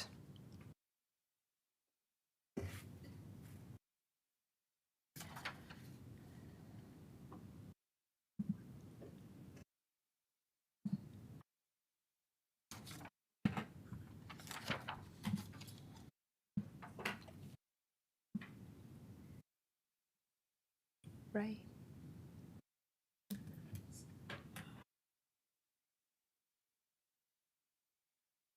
Kōmutu, that has carried. Right, we now move on to the Social and Recreation Fund, Sports Bill funding for June 2023. No Mai Kim Fel ki te hora a te korero to introduce the report. Kia ora koutou. Look, this paper makes a number of funding recommendations to support condition assessments of several sports facilities and an additional investment to be, an additional investment into the Wellington City Mission Te Pāmaru facility. These decisions would normally be made through the grants subcommittee, but it has taken time. Officers have to work through these recommendations. It's appropriate for this committee to consider these funding recommendations in the absence of a grants subcommittee this financial year. So Sports Bill funding aims to support projects in their developmental phase and acknowledges that projects may require things such as feasibility studies and business cases to justify further investment. The Sportsville projects outlined in the paper have been identified for further support and investigation in the draft Community Facilities Network Plan. Unspent Sportsville partnership funding is reallocated to the Social and Recreation Fund, which has allowed for additional funding for Te Pāmaru. Now, I'm aware that there is a desire to increase the funding for Te Pāmaru today.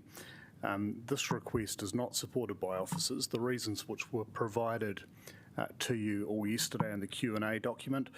That said, though, the decision to increase any of that funding will be the decision of this council. It'll be a political decision. So we have Mark here also who will be able to talk to any of the detail. Thank you, Chair. Kia ora. We will move. Does anyone have any questions on the substantive, not the amendment, before we move to debate? Because after the amendment is put, then we will ask questions. No partai on the substantive? Cool. Mā waiti mō tini e whakataka koutou. Is there a mover for the motion? Would either the Chair or Deputy Chair of Grants like to move this? Otherwise, I'm happy to move it. Fantastic. Thank you, Councillor Young. Cool. All good. Nico, can you second? Oh, yep. I say I'll second the paper. Is there any debate? Councillor Paul? Yes, so I have got some amendments that I'm bringing to this paper. So as you can see here, the officers have recommended to fund $120,000 for Te Pāmaru. If you don't know what Te Pāmaru is, it's the refurbished night shelter on Taranaki Street, and the City Mission has been doing a lot of work on it to refurbish it and bring it to a high quality so that people who need a safe place to stay overnight are able to access that. Part of their refurbishments are including an ensuite for every room that they're providing, which I've done a couple building tours already, and it's looking like it's going to be a really high quality facility. And it's really important to note that this will be the first of its kind in Aotearoa, so this will be the first place where people can stay overnight and they don't have to be sober or detoxing or seeking support for their addictions. And so it's evidence-based and will go a really long way towards helping to end homelessness in Wellington. They requested the full $500,000. They were only given $120,000, and so this seeks to bring that to the full amount that they requested. I think that this will make a huge difference from them. They put in a lot of effort to make sure that we are taken on the journey with them by meeting with councillors quarterly to show them through Te Pāmaru and Whakamaru.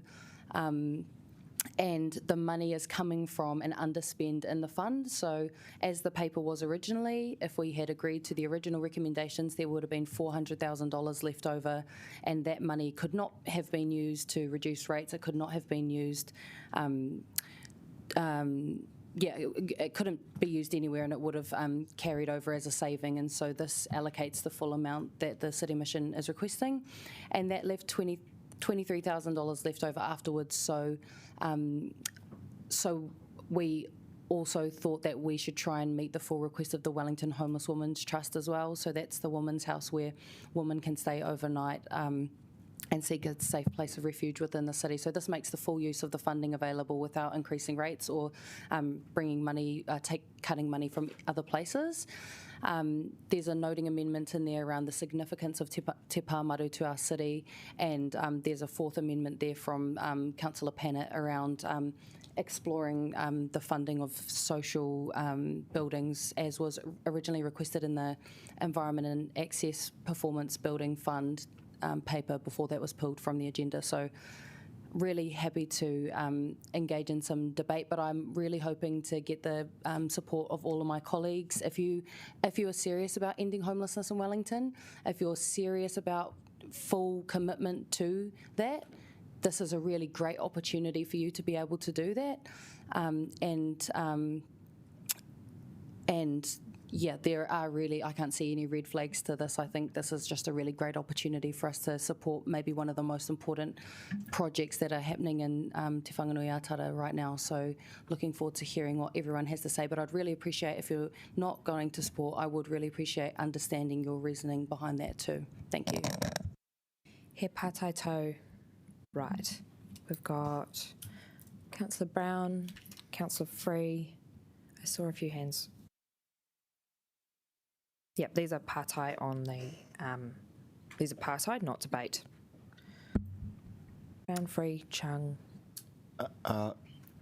Like I'm sure everyone at this table, I'm very strongly in favour of anything which actually reduces homelessness in Wellington. During the election campaign, I got into some trouble. Tim, apologies, this is pātai, just question. And it has to be directed at officers. Okay, so I guess my question is very simply is that I think this is an extremely attractive initiative, which the City Mission are doing. I really like the idea of the council doing everything possible to support it. I noticed that the council officers have significant reservations about providing this funding in addition to other funding, and the fact that it's going to squeeze out other projects. And I would just like to have more details from them as to their position basically on this, which otherwise seems like an extremely meritorious project. Yeah, there was quite a good summary provided yesterday in the Q&A, but primarily, I suppose each year when we have a large number of people and community groups come through and request funding, we have to make a lot of, and they're smaller groups too, we have to make a lot of sort of tough calls, and a lot of the time we can't fully fund some of those very worthy groups. And I think it's just really around process for this is the main sort of question I suppose officers have, is that it's yeah, you know, there's clearly a political drive here for this to happen, but through the Sportsville Fund, which was the initial fund that it was coming out of, that's primarily around business cases and for sporting events. Officers felt that we would sort of do our very best to put some funding forward, so we put $120,000 out of that fund, and now there's a desire to increase that. I just think it's more around the perception of fairness to other smaller groups who have really pled their case to the council, and we've declined 10,000 here, 20,000 here, and then we get the City Mission, which is still a very worthy cause, come in and be in the ear of a number of elected members, and then the funding is advanced very quickly to them. So really around process and fairness is our view on that. But again, this is, you know, we're not going to strongly oppose. This is going to be a decision for councillors. Councillor Free. I'm just hoping that Councillor Pannett can really explain what she means by her amendment when it comes. Councillor Paul? The fourth one, right. Because I'm not quite sure what supporting construction and improvements actually does mean in reality. So that may be something that can be addressed through debate. Now, my question, however, was, can you just refresh what we've already given to this project? Because I think there's been about 300,000 already in development contributions. I might get David to, but I'll see if I can quickly pull it up here. But yeah, David, can you? And there might be other bits and pieces as well. If you could maybe provide a summary. Thank you. Kia ora. Our contribution for this project so far has been around $1.2 million. So that has been through 3 years of funding, and the year one of that funding, we formally allowed or agreed with the City Mission that they could capitalise that grant, and then the year 2 and 3 funding was used both towards the construction costs as well as delivering their services from other facilities. We've also approved an additional $250,000 grant specifically for Te Pāmaru, plus we've recommended an additional $120,000 today. That, where did that 300 odd development contribution rebate fit in? Was that in the 1.2 million? Yes. Okay, thank you. Councillor Chung.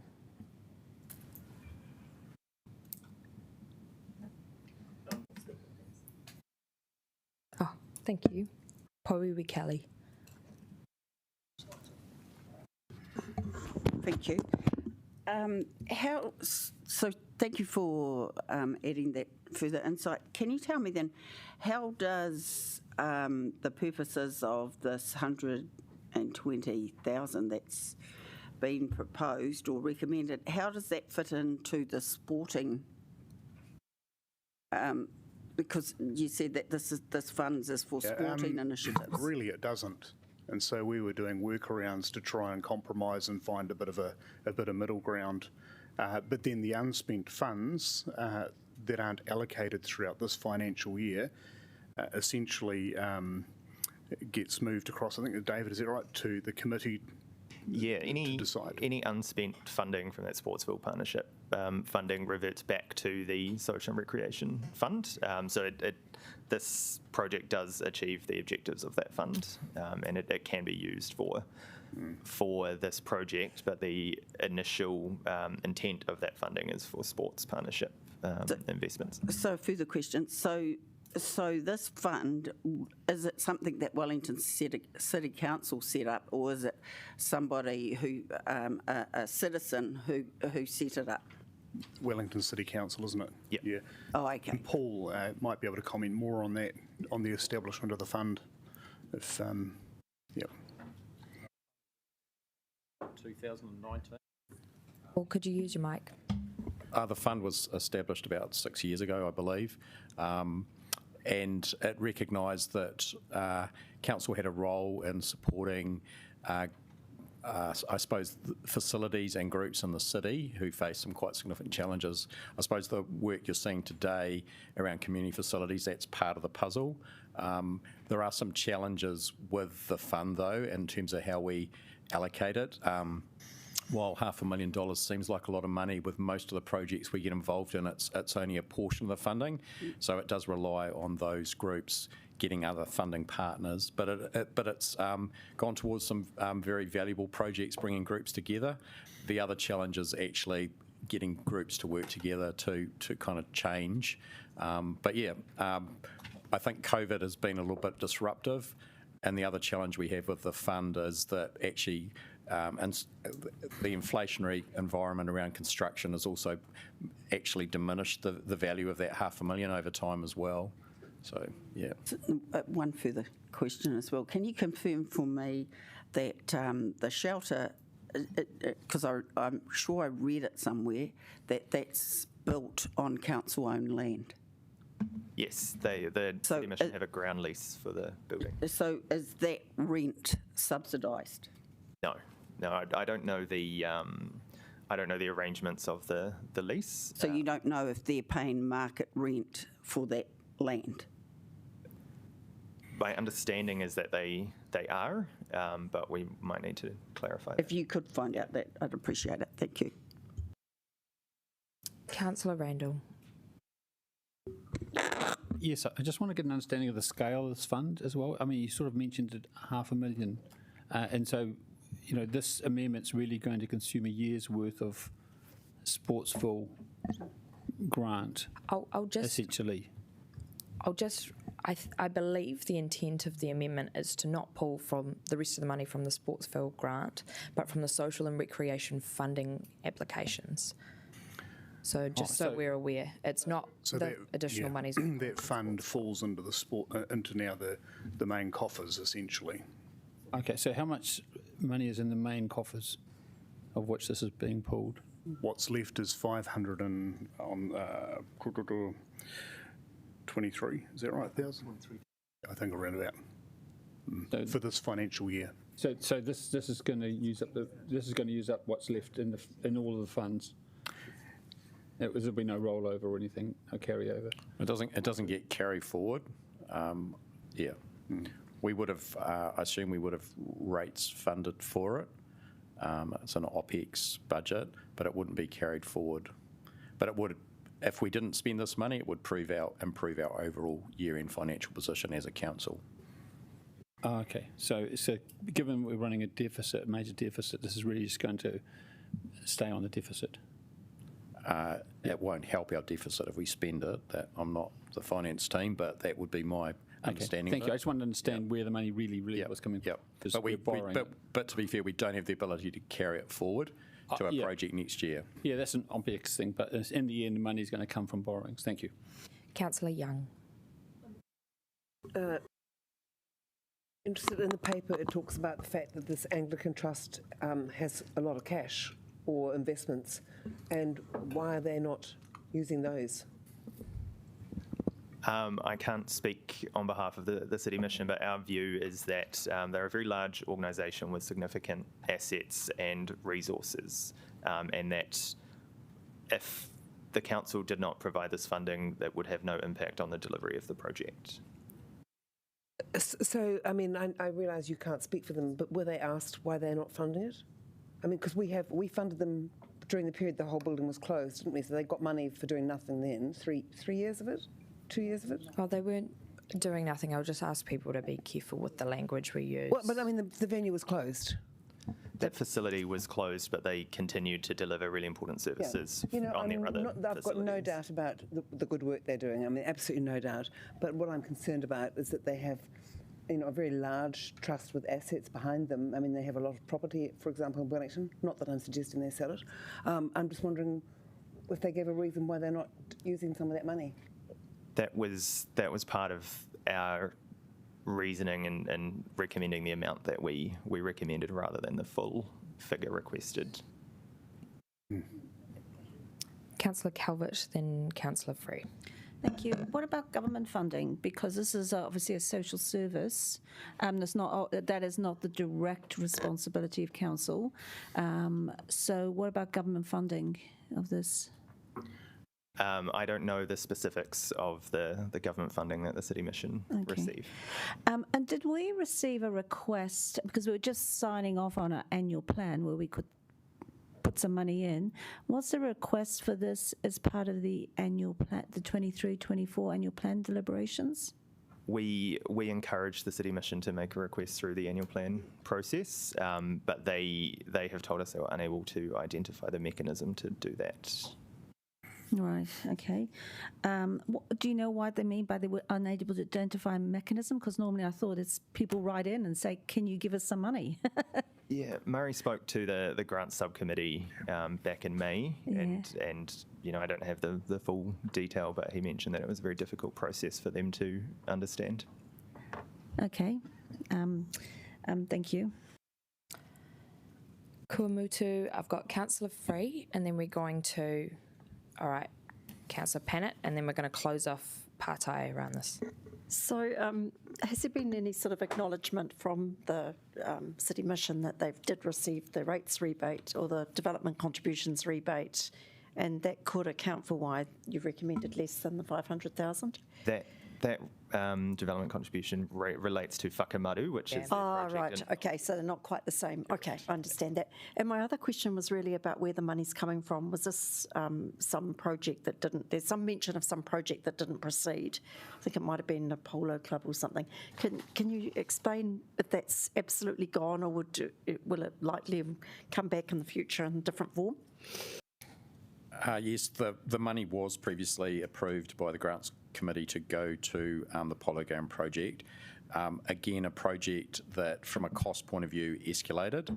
to the point where we agreed with the two clubs, softball and rugby, that we couldn't proceed. Like, our money was still on the table, but they would have had to find significant external funding to realise that project. The reality is rugby still want to make changes to the building, and we actually own the building. It's a premises lease. It's one of those funny ones that are quite historic, where we've had a pretty hands-off approach for a couple of decades with the building, but the building does need work on it, and we have to fund some of that work. The clubs are responsible for the internal fit out of the building. So there does become a bit of a crossover there, particularly around older buildings. When you start work, you trigger things like accessibility, upgrade to utilities. So yes, there's still a project there, but the partnership project between the two clubs and ourselves, that unfortunately has gone by the by. Kōrau, thank you. And we're just doing questions on the amendment. This is the Amendment 4. Do officers have the resource to actually, or even understand what's meant by Amendment 4?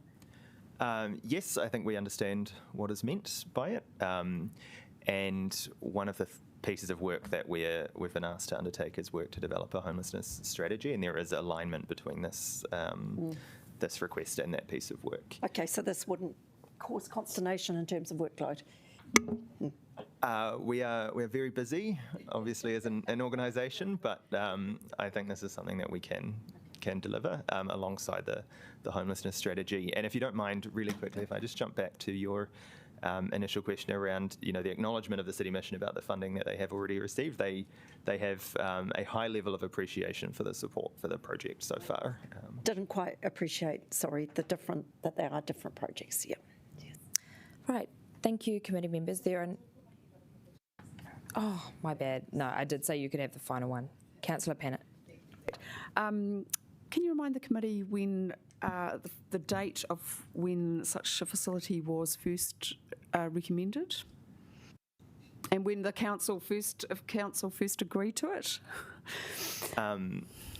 This specific project I can't, but there have been discussions for many, many years about this type of facility. I will talk to that in debate. I just wanted to make that point. The other one is I just needed a bit of help. Sorry, I thought we were going to have the paper up on the Green and Accessible Building Fund, and I wanted to take up the officer's suggestion that we direct officers to do the work. That was pulled, so that's why this is here. I just need a bit of help because I was wanting to capture that it would be for new buildings, but also like if someone wanted to do a big upgrade for accessibility, that could be captured. So is that the right way to word it? I'll just question I understand where you're coming from, but that is a partai for the next grants committee. That's where the relevance of that paper would be, because this paper is not. I just wanted to make sure that it's clearly worded so that you understand what we're suggesting. Just because it's about existing buildings and new buildings. And it was just to look at options, Chair. It wasn't to specify anything. I think the amendment is clear around construction and improvements. Okay, great. Cool, thank you. Apologies for missing you before, Councillor Pennant. There are no more partai, so we are going to move on to debate. Would the seconder like to speak to the motion now? Or he would. Tēnā tātou. Hey, just like to speak in support of this amendment. I think that Te Pā Maru is, in my opinion, the most worthy project that I have been able to contribute to as a member of the Grants Subcommittee in my time on council. Councillor Paul notes that it is, in fact, the first of its kind, which is no insignificant thing in this city, which often punishes addiction rather than offering creative and health-based ways of treating it, particularly amongst our vulnerable and unhoused citizens. I would note also that we value our relationship with the City Mission and the fantastic work they do for those in the city who need their help and our help. And at Grants, where I had the brief privilege of sitting in that seat, I was really honoured to nut out a solution to get them the greatest contribution that we could at the time, and I maintain that support today in supporting this amendment. I guess I would close by just saying that the city mission has an incredibly proven track record of delivering services that we, through our various means, are not able to. We don't have the expertise, we don't have the relationships, but they do. And so I think now is the time to contribute in our way, which is financially, and support them in delivering what they do best. That's all. Kia ora. Councillor Pennant. Thank you, and I'd like to strongly support this. The bitterest fight I've had on council was when I tried to get a wet house built in Island Bay. It was awful. In 2009, the worst public meeting I've ever been to be honest. And so it is, that's why I asked the question. It's been far too long. I would strongly urge every committee member to vote for this. It is very, very important that we get this facility up and running. It will be the first one in New Zealand. It is absolutely necessary. We cannot expect people who are addicted to alcohol to give it up. They need support. And I'd like to acknowledge Councillor Paul for finding a solution. It's been very, very good process. I really appreciate it. Just the final point. It's good for everyone. It is good for the people that are getting the support. It is good for their whānau. It is good for society. It is good for the retailers who come and complain about the way our streets look. There's just no downside to this. And what a great privilege to be able to sit at this table and actually say, hey, we're going to be the first ones in Aotearoa to support this. So I just don't worry about the politics. We've just got to get this happening. Kia ora. Deputy Mayor Foon. Kia ora, yeah, and I think most of you were there, but on June the 8th we signed off a housing action plan. In paragraph 66 of those papers it says that council in the last 10 years has given 3.3 million in grants and contracts toward ending homelessness. That wasn't enough. $330,000 per year is not enough for the situation we have at the moment. So I do support the amendment. I thank the mover, the seconder, and Councillor Pennant for bringing Amendment 4, because I do think we really need a greater look at social outcomes in housing, and I think a separate way to deal with that is a really good option. So thank you and urge you to support. Councillor Matthews. Oh, all right. Never mind. Councillor Free. Despite my questions, I think this is worth supporting. And my reasoning is that sometimes the wind's just in the sails. And with this particular project, I feel like the wind is in the sails for this project. There has been over $6 million of private funding from individuals towards this. And I do believe that this is a key thing that Wellingtonians want us to do. We're not doing it, but we can partner. I look at the total amount that's been spent, and yes, it's getting up there probably towards $1.5 million, but we just spend millions on other things that actually are far less worthy than this. So, you know, I accept that this was set aside for another project, but that project, it's not its time. The wind isn't in its sails, and sometimes I think it is actually the right thing to do to take some funding from something that isn't flying and put it where the need is. I do think we should probably send a signal that we have invested fairly, you know, by the time we do this, we will have invested, I think, a very genuine contribution, and that, you know, can't be unlimited. But I actually feel that this isn't a bad thing to do right now, and I'll be supporting it. Thank you. Councillor Chung. I acknowledge, and I have to say that I am actually very moved by my fellow colleagues, my fellow councillors, you know, discussing this, and I do agree that it is a very, very noble cause. I was very impressed when I actually went out to see these facilities, and I have a lot of time and respect for the people that are actually out there doing the work. But I also believe that we should be following due process, and I talk to a lot of organisations, you know, often about, and I'm talking to sporting groups as well, and so I realise how much they're hurting and how much they actually need things, and so we get these arguments about how valuable what they're doing is to the community, and we've all gone through the different sporting groups, how we want young kids to actually start playing sports, and so they need these facilities as well. So as noble a cause as it is, I think that we don't have an unlimited amount of money, and so I think that we've given a very good contribution to this building, and as the council officers stated, that if we give this money or if we don't give the money, it won't actually make any difference to the completion of the building. And I think that that's a salient point, because yes, we do want to see this building completed, and I'm not questioning how it means that it's less valuable because we don't want to keep putting money to it. Councillor Free was talking about yes, there's it's a good project and therefore we should throw more money at it. Well, I think that this can go on forever. It can go on. You can use this argument for any project. You can say that, yes, this is worthy, so therefore we'll throw more money at it. But we shouldn't be taking money that's been allocated for other groups and then saying that, look, we found this in another jam jar and we'll chuck this in. So, so for the process, I'll be voting against it. Councillor Brown. I think all of the points that everyone's made around the table are actually extremely accurate. I certainly don't like the process, but I certainly do like the project. And I guess I'm swayed in favour of it because I feel like I stood for council to actually improve the housing situation in Wellington, and this is obviously the very bottom of the housing ladder, and I don't think we should stint on doing it whatever we can in that particular space. It is disappointing that the process has come about this particular way, but I did speak to Murray at the last grants hearing and kind of grilled him about the troubles he had going through the council process. So I think to an extent that what we've got today from management recommending against this advice is in some ways because of the process, which, to be honest, they themselves have actually created. So I think we have to look through the complexities of how we've got to this particular point and look at the merits of the project.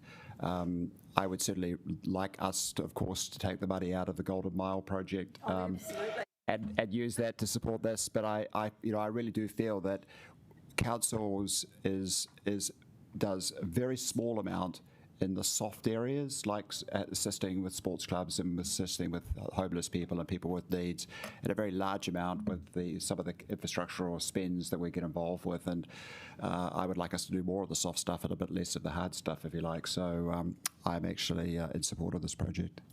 But by the way, that is very much in respect, my position is very much in respect to the Wellington City Mission. I don't support the 0.6 there because I don't know anything about it, and I would... Wellington, yeah. Yeah, I feel like that is just being parachuted in to sort of grab some money that happens to be on the table. So unfortunately, I've got nothing against the Homeless Women's Trust, but I will not be voting in favour of that part. Councillor Calvert. Thank you. I might have to go against exactly what Councillor Brown has just said. I am going to support the Women's Trust, Homeless Trust, because I've heard from them over a number of years. They are always the last to get funding. They just, unfortunately, it's the men that get the funding, and whether it's through other things. So I think 23K, it's certainly not going to break the bank. I am, however, not going to support the extra money for the transitional housing. We've given a fair amount, and I really need to stop quoting the Prime Minister here, but he has said in the past, when they get back to their bread and butter stuff, is lots of projects are worthy. And whilst this project is worthy, we have got a lot of things that we need to do. We've run a deficit this year. We ran a deficit the previous year. We are going to run a deficit next year. Although I know technically it's showing as a surplus, but actually it is a deficit that we are having to fund through borrowing money. And I also just draw your attention to this committee, in fact. We have a sinking lid on pokies. So that means a lot of our sports areas have got reduced funding. If we're going to put some funding in, we should be putting it into those sporting organisations that have reduced funding, that are really, really struggling. So, and I think this is the case of, this is what happens when you make ad hoc decisions and you don't think about the broader picture and where really are the levers that we can pull. We've heard that this was going to be built anyway. They've got funding. We put in a considerable amount of money. And so I think that, going forward for that, they also, look, the City Mission is an experienced advocate. It knows how to advocate to government. It knows how to advocate to government agencies. It knows how to advocate to council. We have just been through an annual plan process. They had plenty of opportunity to come to us so that we consider it fairly in the right way. I mean, this is not an insignificant amount like 23K. This is $500,000. So they're actually getting another bite of the cherry. And I just think that is, from a level playing field, I think that's unfair. And to come to us at this late stage, and sorry, Councillor Paul, but I just wonder whether you're actually being driven by what you're planning on doing, what you're trying to stand for the from a central party. Point of order. Yeah. So, Point of order, Madam Chair, that is an inappropriate and irrelevant comment to this meeting. I don't believe it is. Hang on. All right, it's Chair's ruling. I'm just going to check standing orders. I should know this by heart by now, actually.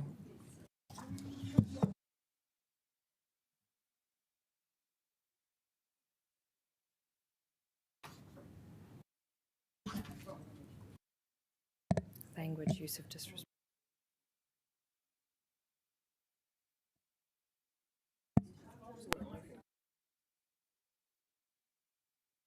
Look.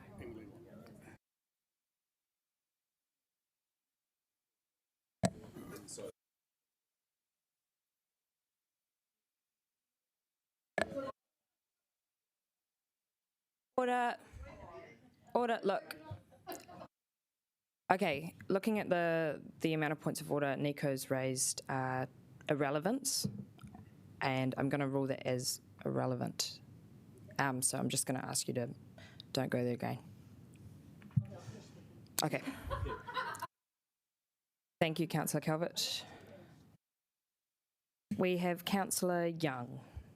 So briefly, first of all, I'd just like to thank Councillor Winera for holding the fort when I was holding the fort in London.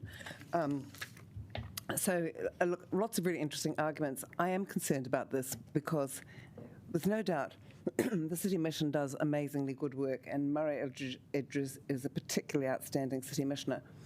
But I am concerned that the Anglican Trust has a lot of money. I mean, we have put in a lot of ratepayers' money into this, and I just think that it would be very easy to say I'll give them money, but I actually think the Anglican Trust Fund should be funding it. And I know the process hasn't been great, but nor has the process around its location, because at the Mount Cook residents meeting on Sunday, they raised concerns that they didn't know anything about it until they read it in the paper, and they feel it's their close neighbour, and they would like to have been involved, even although they're supportive of the idea. So anyway, I'm not going to support this, and as you all know, I'm very keen that we don't spend money, because I am really concerned about the financial burden that we are putting on Wellington ratepayers. Councillors, we're going to cover. Yeah, he's on the list. I'm just going to let. With permission, we're going to roll on, just finish this debate into lunch. Councillor Randall. Yes, so thank you. I don't support this motion, and it's not about being serious about homelessness. In fact, to say it's being not about being serious with not supporting this says you're not serious about homelessness, I think is very disingenuous. This council does an enormous amount of work in supporting homelessness and including in supporting the Wellington City Mission.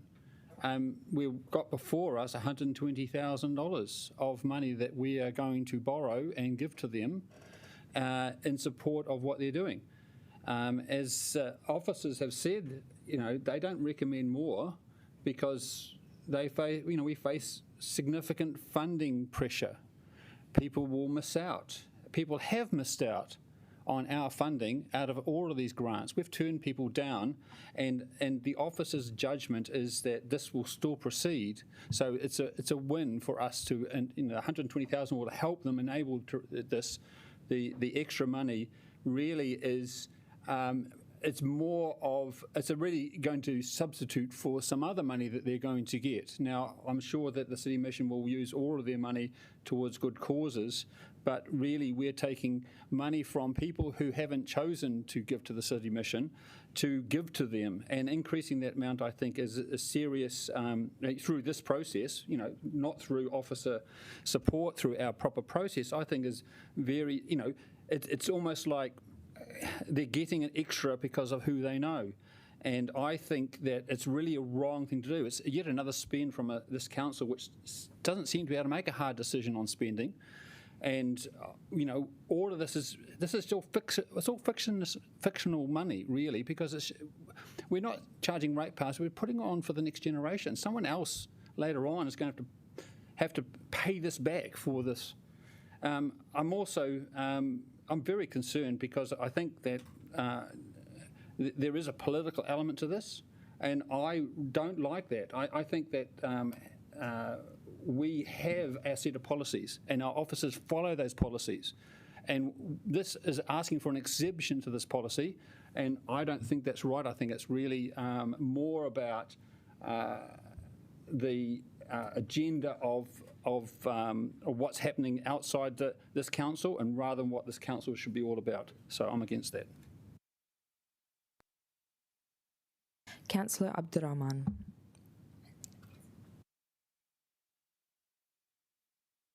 Rafano, can you hear me? Thank you so much for this, and I think I would like to acknowledge and support what City Mission has been doing and what they are doing. It's very difficult to oppose any money that to be given to them. However, I struggle the process that we follow. For me, it is just very important we don't politicize and important organizations like City Missions, the hard work they do. I would love the money to be given to them. I would love to see how that can happen without making it too much of the politics playing into it. I support the intention.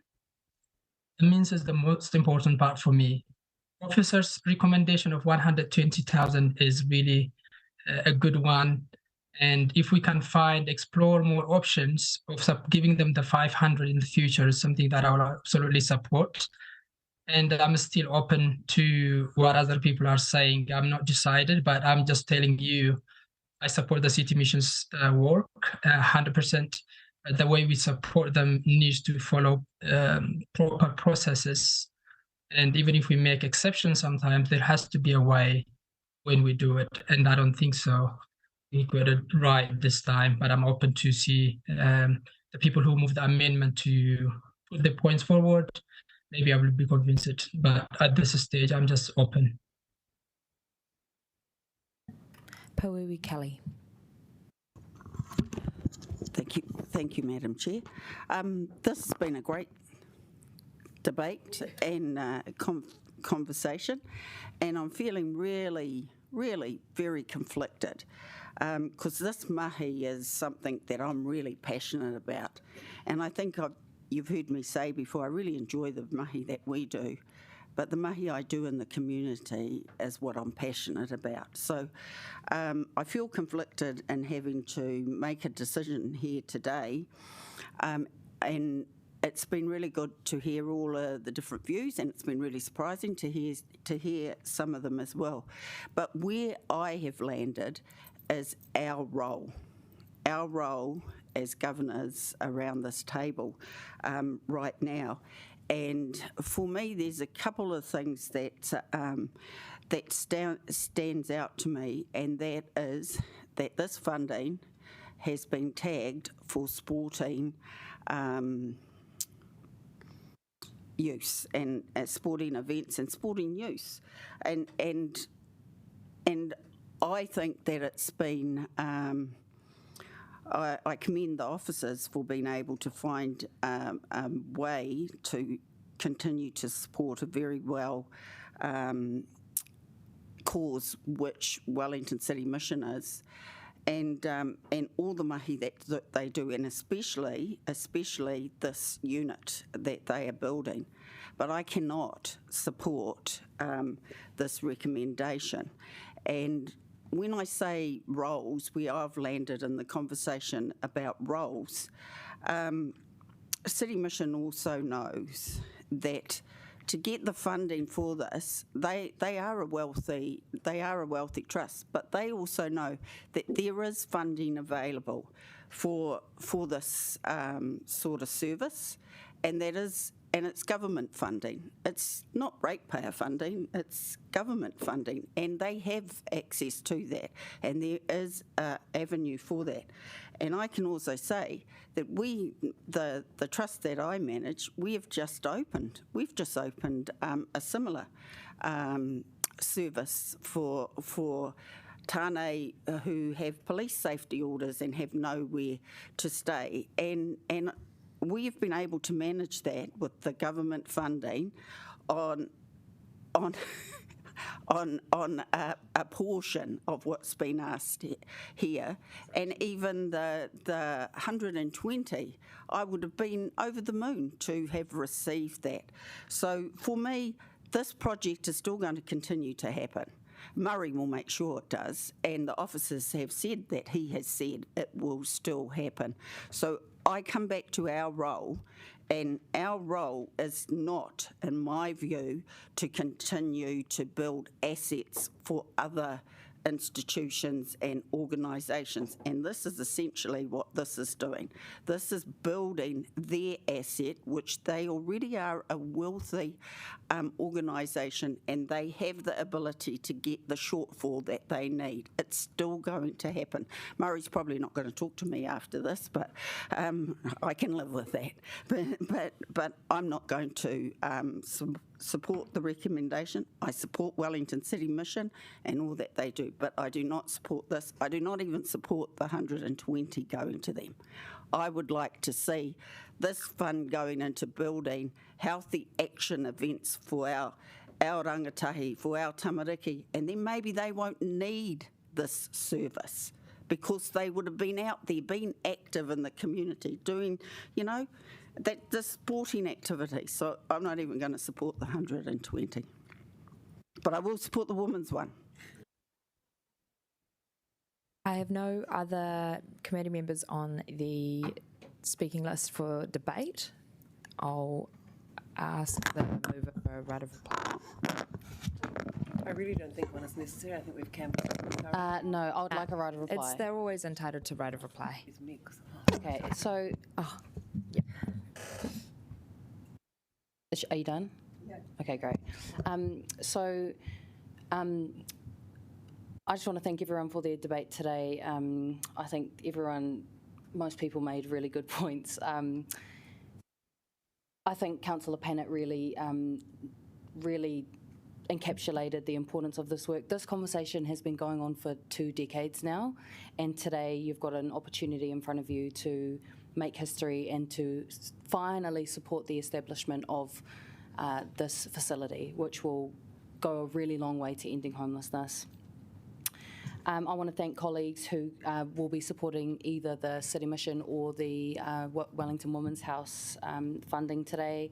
I want to thank David Ensor, Mark Farrer and Kim Fell for answering all of my questions. I thought there was some unfair criticism of the City Mission not engaging in our annual plan process over the last month. They have been at the very front line of supporting the victims of Loafers Lodge. They have been absolutely flat out to be, they simply do not have the time to be engaging in all of the different processes that we have going on. Nevertheless, they still did, engaging in the grants process. But I want to acknowledge them for that work that they've done in supporting what's happened at Loafers Lodge.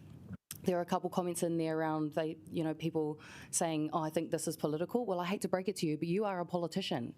It is political. We are making political decisions. That's what we get paid to do. So don't use that as an excuse to not do the right thing. The city mission, there were a few comments in there around the city mission and the level of political influence they have. I think they work really hard to have that relationship with us. They meet with us regularly. They, show us what's going on, where the funding's going, how it's going to contribute towards ending homelessness. And so I don't think that they should be punished for having great relationships with elected members. They know that that's where you get money from. They're smart. They're playing the game. You can't fault them for that. I think this whole concept around process is just an excuse to not support this here today. So please don't let that be the reason that you don't support this. So we've got this great opportunity in front of us, and I hope that people will take that. And could I please get a division on the vote too, please? Sure.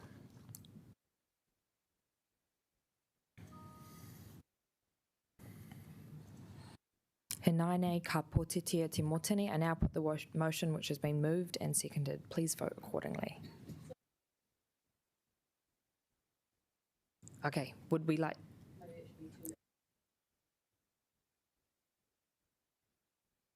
change it to 2A, 2B? Is that all right? I think because it's going to go back into the substantive, if we can do 2. We'll do 2, number 5, then 2, number 6, just because for formatting, it has to make sense when it goes back to the paper. So voting on 2, number 5.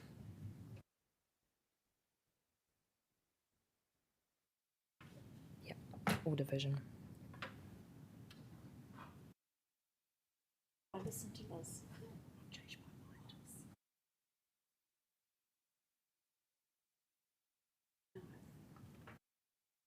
mind. Nuridin.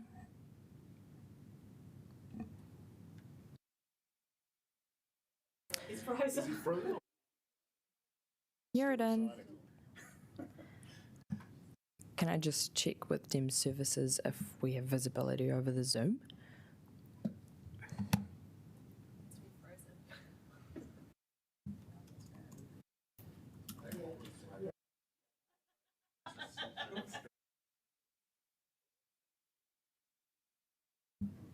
Just dropped out of the Zoom. What's the advice? Should we hold off or just... I think we probably have to keep moving. I think we have to keep moving. Ko mutu, that has carried. 10 in favour, 7 against.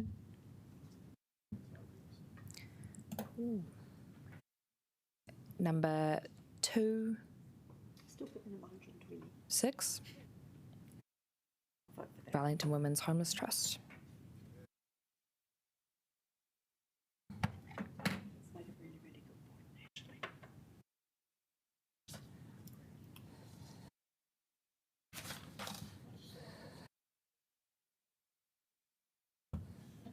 Kōmutu, that has been carried.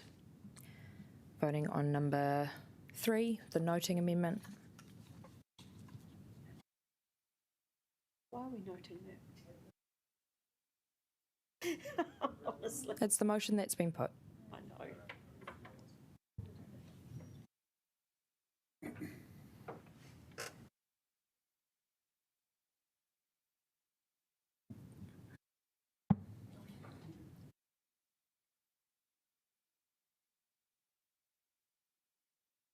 Kōmutu, that is carried.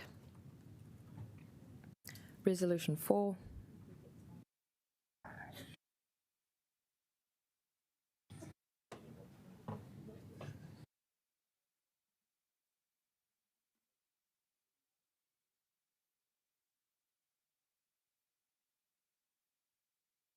Kōmutu, that has carried. So that is the amendment. Right, councillors, is there any further debate on the substantive paper of the Sportsville funding? No? On Sportsville? All right, Councillor Calvert. Yeah, I mean, we spend close to $1 billion a year. So actually process is really important. Fairness and equity is really important. And I feel that we have not run a fair process around how we allocate our funding, using sports money for other things. I know, that there needs to be a little bit of leeway, but I think really push the boundary of that. And so we do need good processes. We need solid processes. We are a bureaucracy. So we have to, people need to know it has to be a level playing field. And I don't believe we've done it this way. So I'm asking that clause 2, number 5 be taken separately, please. We can do that. Is there any further debate? Right of reply, Nicola, Councillor Young. Just yet again, I think we've canvassed it all pretty thoroughly. So the answer is just get on with it. Cool. E nāna ka pōtitia te motini, passing the paper without resolution number 5. Kim, which one is number 5? We're voting on the substantive minus resolution number 5. And then we'll do 5 after. And then we'll do 5 after, and then we'll get to go to lunch. That's a good point. Yep, this is the whole paper. Except for number 5. So that's, sorry, to be clear, it's resolution 2, number 5. That we are not voting on right now. Not an invisible number 5 at the bottom of the page. Kua mutu, that has carried. Now we're going to vote on hashtag 5 under 2.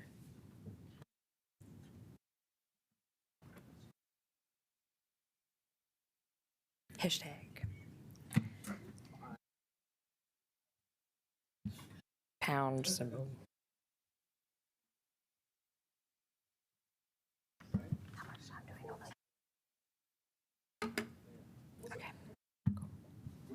Kua mutu, that is carried.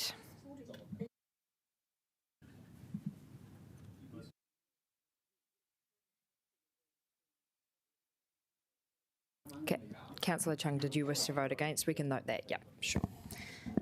All right. Thank you all. We're going to take a half-hour lunch and back for facilities, please.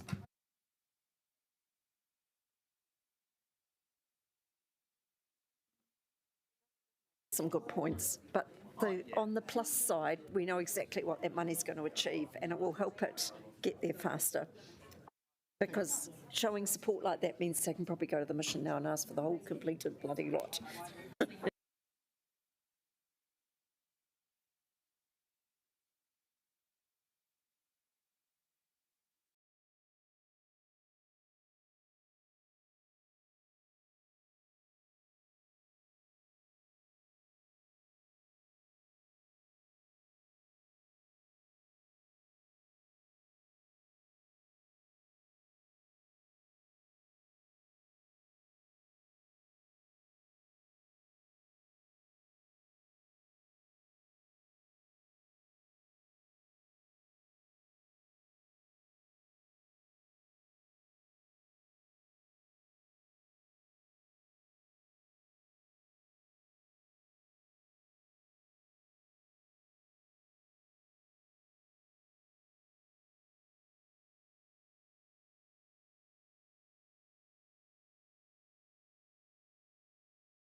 Hey hui.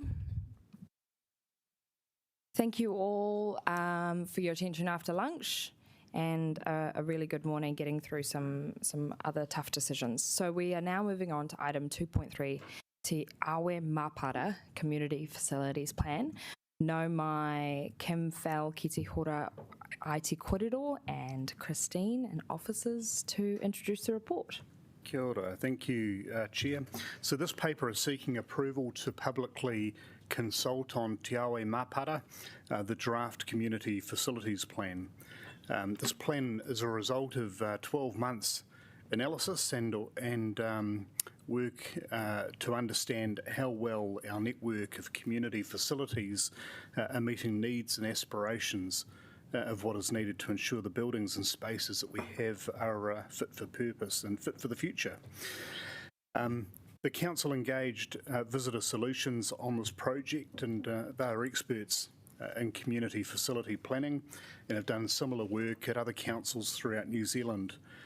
Anita Koi Macken over here, who is on our right, is the Visitor Solutions lead, and Christine is here from Council, who's also been leading the project. So the project team have worked with all relevant business units within Council throughout the plan development.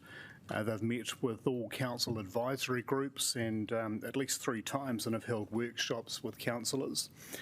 During the needs analysis, they carried out extensive engagement externally to understand the community's needs and aspirations for community facilities, as well as conducting a significant amount of technical analysis, which has informed the direction and the actions of the plan. You'll see throughout the plan that you will have seen throughout the plan and committee report that the purpose of the plan is not to provide all the answers, but it's to give a bit of a guide as to where we need to focus our energies so that our facilities continue to deliver great outcomes for our communities in the future. And I'll just finish by saying this plan is in draft only at this stage, and it'll be great to hear what the community think about it over the coming weeks. So I'll now hand you over to Christine and Anita to provide a little bit more detail. So, kia ora. Tēnā koutou, ngā mihi o te rā kia koutou katoa, tuatahi, kei te hia tukumihi ki ngā mana whenua o te rohi nei, kei te mihi, kei te mihi, kei te mihi. Nō reira, ko Christine toku ingoa, ko Anita tona ingoa. So we'll take this plan as read, but we do just want to give a brief little overview if we may. Te Awe Mapara means beyond the eye. It encourages us to consider what is possible and to think about how things could be.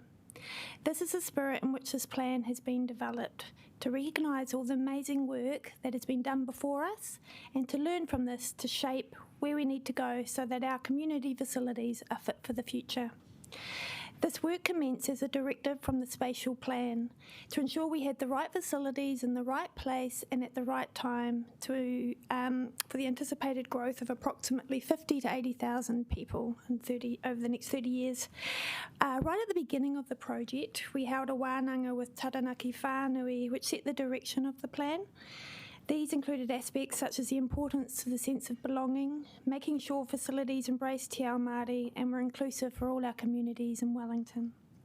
We then conducted a thorough needs analysis, as Kim has said, to understand people's use and experiences of community facilities and to understand how well our community facilities were meeting these needs and what was needed in the future. We carried out 6 surveys and had over 5,700 responses.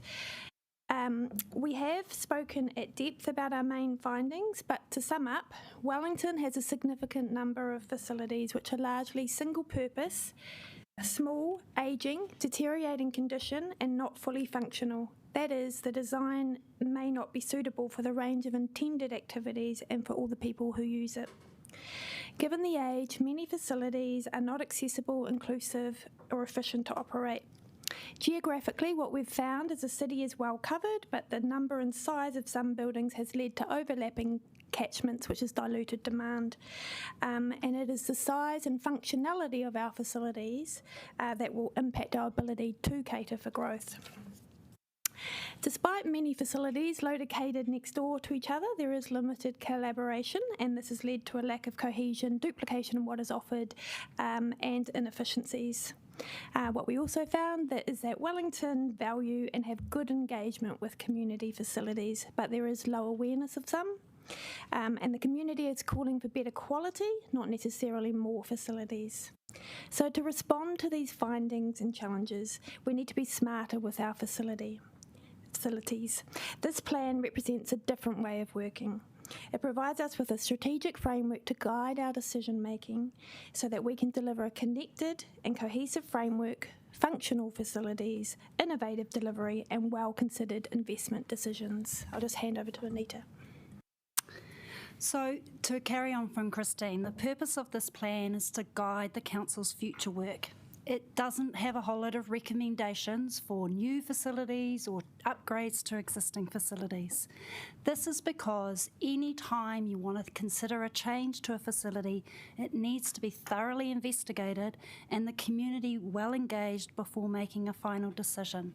This is so important if we want to have cohesive, sustainable, inclusive, accessible and well-used facilities. Our analysis was largely focused on the bricks and mortar, but we know, and we did identify a number of issues through this work around the way in which we deliver our community facilities, and these are reflected in the plan as well. The action plan has a list of opportunities where we can look for more cohesive provision, where we can respond to and address issues around functionality or some small number of identified gaps in provision, opportunities where we can innovate our delivery, and projects that are already underway. Wherever possible, these actions are grouped by a number of facilities, as the aim is always to consider a cohesive and sustainable network. This does not mean that change is anticipated for all of those listed facilities, but making sure that we consider the interrelationship between facilities and the impacts of one change on another facility. We've received a number of amendments in the last few days, and we have provided advice on how these can be incorporated into the plan, so there was some really good suggestions there, and we're comfortable with the wording that we've worked on with the various councillors through there. So we're very happy to receive questions or patai for the plan. He patai mi utu ai mua ai te tau patu. Does anyone have any questions before debate? Noting that all the proposed amendments have been put into the substantive, so now is the time to ask any patai around the now amended substantive. So I've got Councillor Calvert. Thank you. It's going to be really important for us to effectively engage with our communities, and I know there'll be a generic set of things. Our officers on hand to help us articulate and help us engage with our own local communities. I'm not envisaging quite what yet because I want to see your collateral, but I'm just thinking, I just want to make sure that we get as much engagement as possible. When we carried out the engagement in November, I went out to a few community centres, and that was really valuable. And the engagement team can help this time round as well, do a similar thing, so we could probably come along to a community centre in each of the areas. Yeah, I'm just thinking a little bit more targeted social media stuff and that. Yes, yeah. We're doing a lot of social media. Yeah, but targeted for local suburbs or wards or whatever. Yep, we can do maybe that. we could work. Thank you. We can do that. Councillor Pennant. Thanks for the great work. Just one last question. You keep talking about how there's not many geographical gaps, but just as one of the ward councillors for Pukehino, there are quite a lot of gaps. You know, I know we've got easy access to the city, but really only Aro Valley and the central city have anything. I think that's addressed. That's a big part of the plan. So what was the question? Sorry, my question is I just don't quite understand why you say there aren't any geographical gaps. Now, I know you're going to do some work in our area, but I just didn't quite understand the argument. I think one of the things around the analysis is that you have geographic areas that facilities serve. You then have a capacity that that facility can deliver and how many people and how big it is. And then you have a functionality in terms of what types of activities and amenities. So in the central city, at the moment, it's not a geographic issue, it's a functionality and probably a capacity issue that we need to have a look at. And the action, and I'll get the number in a second, looks for us to have a look at that once Te Mahapihi is completed, because that has got a number of community spaces in there. So we need to understand how that's going to be performing before we then determine, what changes may be needed to respond to the community needs. Totally acknowledging that the central city is going to have significant population growth. C7. Kumutu. Councillor Wenera. Hey, kia ora team. Hey, I'm just wondering, based on former Councillor Jill Day's excellent submission this morning, if there are ways that could be added to this paper in which we could work with Ngāti Toa in the area of Linden, as Ms. Day identified. Is there any scope for that? Absolutely, we can add that to that action. I'm happy for that to be added to the substantive today. Would that be covered under editorial changes, or is that something we did note it, that we will change it, so. It'd be awesome for that to be in there. Cheers. Okay, cool. Yep. Councillor Randall. Yes, I just had a question raised earlier with me. In terms of assessing the catchment area for facilities, are people assumed to just, is it within walking distance, or are people assumed to have driven or taken public transport? Cycled. Or cycled, of course. That's a really good question, Councillor Randall. So we did, we've got a set of data that gives us the interrelationship between a person and where they live and the facilities that they are engaging with. And we use that data to understand the distance that they are travelling to that facility. We can't determine whether they're going on foot or by car, but we know the distance that they're travelling. That is then used to define the area that a facility is kind of reaching into to serve. And so a lot of that has to do with the nature of the facility. Some facilities have a really big reach because of the nature of what is there, like Akutangi has a really big reach. It's got a number of indoor courts. Other facilities have a very much more of a localised kind of catchment. And so that was how the catchments are defined. It's important to note that they're indicative, they're not specified. And so whenever we've talked about in all of the actions, you need to then do further work to understand what's going on in those specific facilities. And that's when you'll get more into the detail of, are they driving, are they walking, are they coming by public transport, and all of those sorts of things. And that's when the solutions become much more important, because in some cases it's about, we need to have a better public transport system or more frequent buses rather than actually a different facility or a new facility. Okay, so thank you. So really your catchments are reflective of reality, as opposed to someone saying you should do this and then draw a circle. So correct. They're not a pre-prescribed catchment in terms of saying all of these facilities are going to have a 10-minute walking catchment. They're reflective of the where people live now and what facilities they're interacting with. Okay, so while you're there, I just want to say I am impressed with your analysis and detail. I think it's a wonderful piece of work. Thanks. Thank you. Yep. Noted. Councillors, I see no other people on the list for Pārtai. So with that, mā wai te motini e whakataka koutou. I welcome Councillor McNulty to move the plan. Kia ora everyone.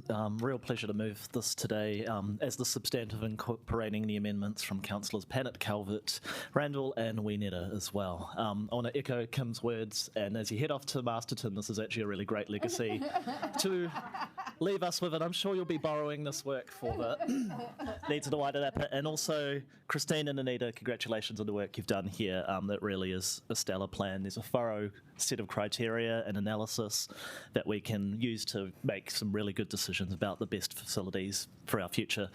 Look, I love our facilities, and I have to give a shout out to Pfizer, Gemma, Karen, Kim, Michelle, and I've realised a huge omission of, I don't know, the Newlands Community Centre coordinators, and I feel like I'm going to have to go for a visit up there in July because that's shocking. But we have amazing staff in the Takapū ward that are running out of many of our community facilities. My usual week looks like a swim at Keith Spry with Jack. We'll go to Waitohi for some Lego play at 3:30 on a Friday. Cummings Park Library probably to get out a few books. Jim Jam in Karori because it's the only one in the city where you can get a coffee when you're there at 9:30 on a Saturday morning. So we really do have amazing staff and amazing facilities that we're running, and I think that's, you know, the bread and butter of what we want to do at this council is really support those types of facilities and those types of services that we provide. Being in the Takapū ward, where we're Wellington's greatest ward, as we've established factually on many occasions around this table, we are slated for significant population growth, obviously, and there's major opportunities in this plan. So I really do welcome the opportunities that it gets there.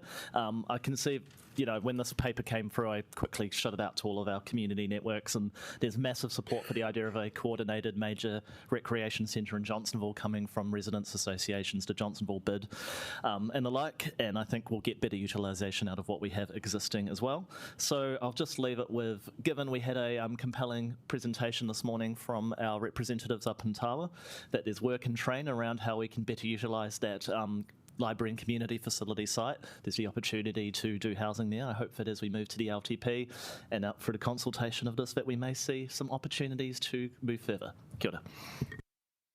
Kia ora. Councillor Randall. Oh, I'm seconding it and I reserve my right. And we'll go to, all good.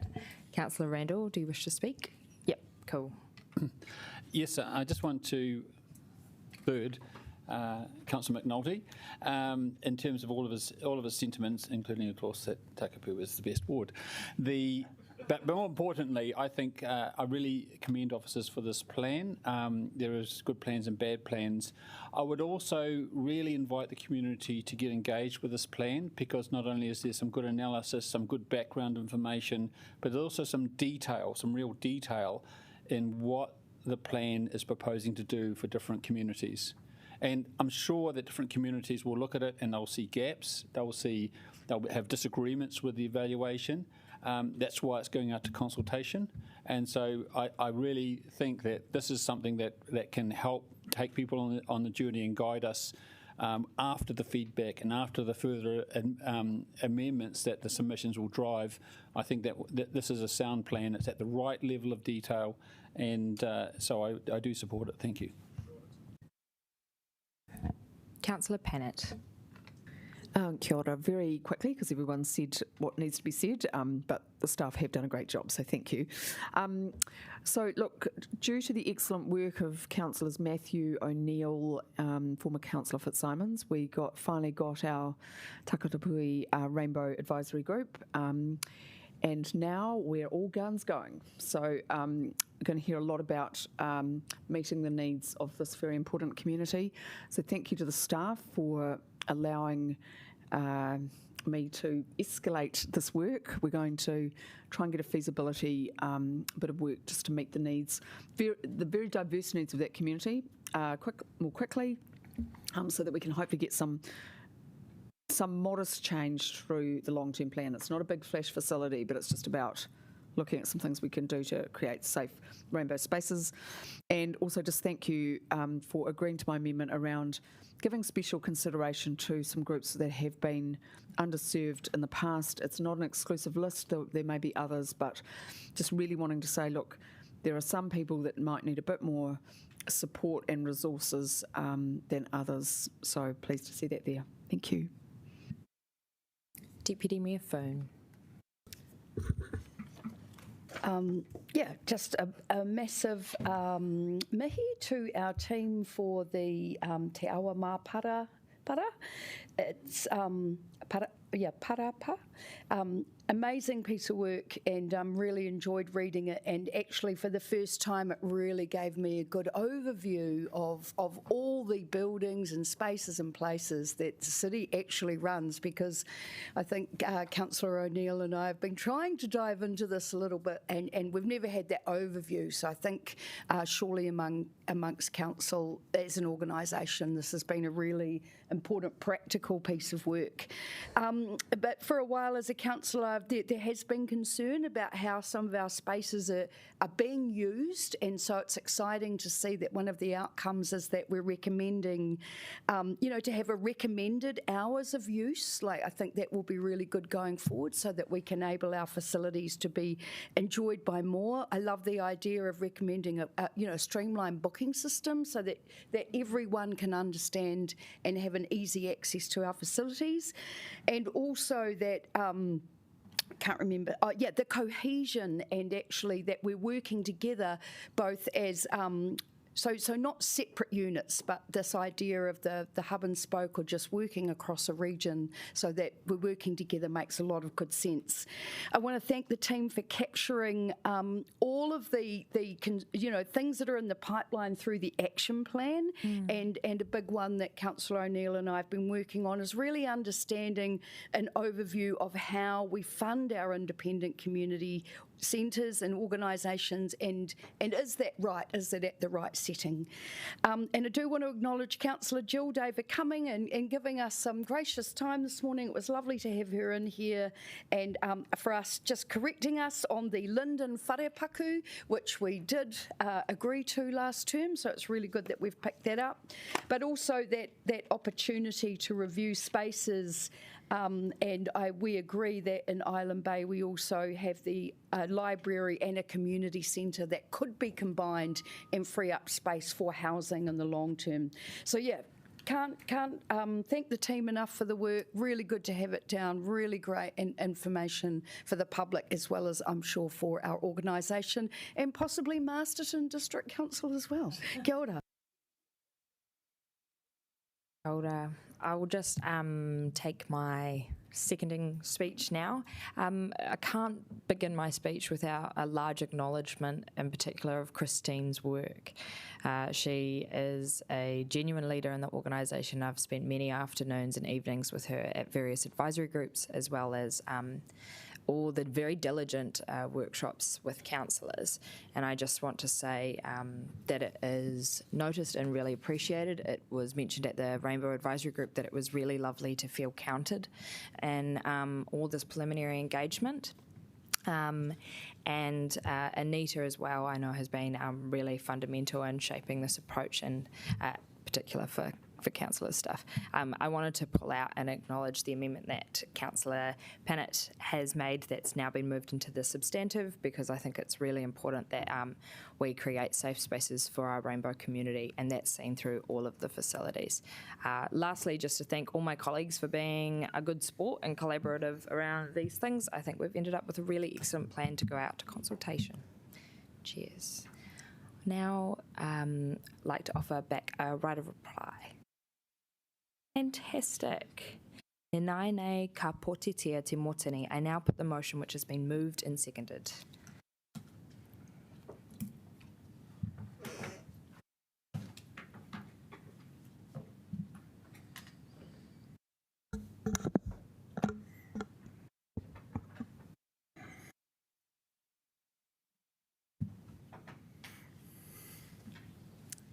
Kelly?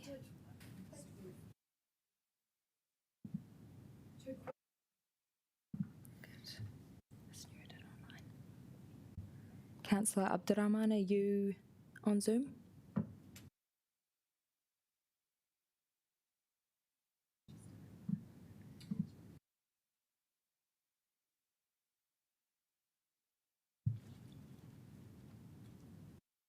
We've got a yes from Councillor Abdurrahman.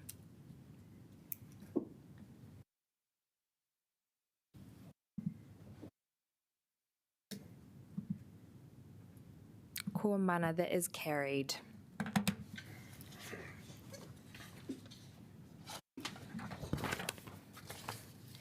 That takes us along to item 2.4, adoption of Te Whai o Rangaponiki, Open Spaces and Recreation Strategy. No, my Sheridan and Ella and Kim to come and introduce the report. Kia ora. Kia ora. So I'm introducing the Te Whai o Rangaponiki, the Open Space and Recreation Strategy for adoption. So Te Whai o Rangaponiki means in the pursuit of wellness and embodies the core function of open space and recreation to support the wellness of people to live and play and the intrinsically connected health of our environment. The strategy provides an overarching framework and strategic direction for the Council to manage and develop public open space, recreation facilities and recreation programs and services over a 30-year timeframe. In March and April, the draft went out for public consultation, and we received around about 390 or so submissions, which was enormous, from passionate members of our community. The public were overwhelmingly in support of the strategic direction, the mission, principles, and the 5 strategic focuses set out in the strategy. They told us that it was important work and what was important to them. People want us to proactively plan for the future of our open spaces and recreation, and they believe that open spaces and recreation are crucial to Wellington's or Wellingtonians' mental health, physical health and connections to nature and one another. Communities highly treasure them.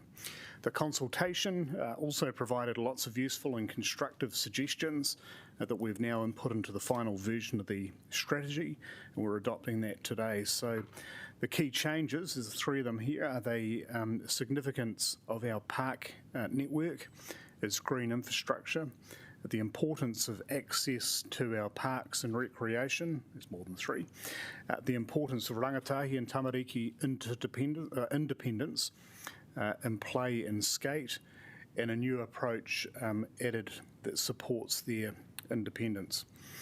Several extra implementation actions have also been added, so I'll now hand this over to Ella and Sherilyn to talk to it a little bit more. Thank you. Kia ora koutou. I'm really excited to be here to finally bring this paper for adoption. And I'll take the paper and the strategy as read. So the strategy has been developed over 2 rounds of public consultation and extensive internal consultation. And in the latest round, we heard from a range of stakeholders, and they reinforced strongly the direction that we're taking in the strategy. The strategy has the 5 strategic focuses to direct our investment. The 5 focuses respond to trends, changes, challenges, and issues that we face in this space. And they are that open space and recreation opportunities in the future will be integrated, and that they'll be woven into everyday life, and they'll support us to do density well. They'll be inclusive in that they welcome everyone. They'll be regenerating and resilient in that they'll support a flourishing city and help us adapt to a changing climate.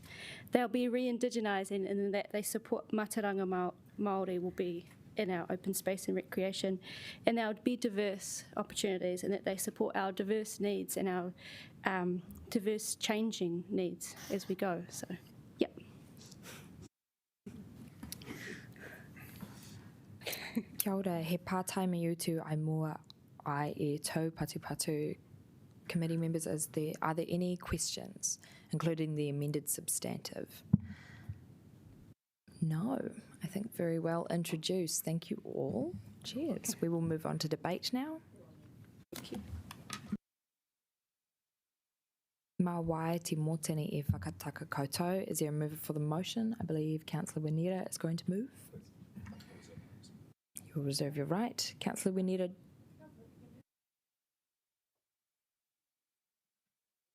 You can just say. I'm very pleased. I'm overwhelmingly, charmingly, and handsomely pleased to move this motion. Thank you. Councillor Free, would you like to second that? Remember, it was you two working on Point of order. I'm very.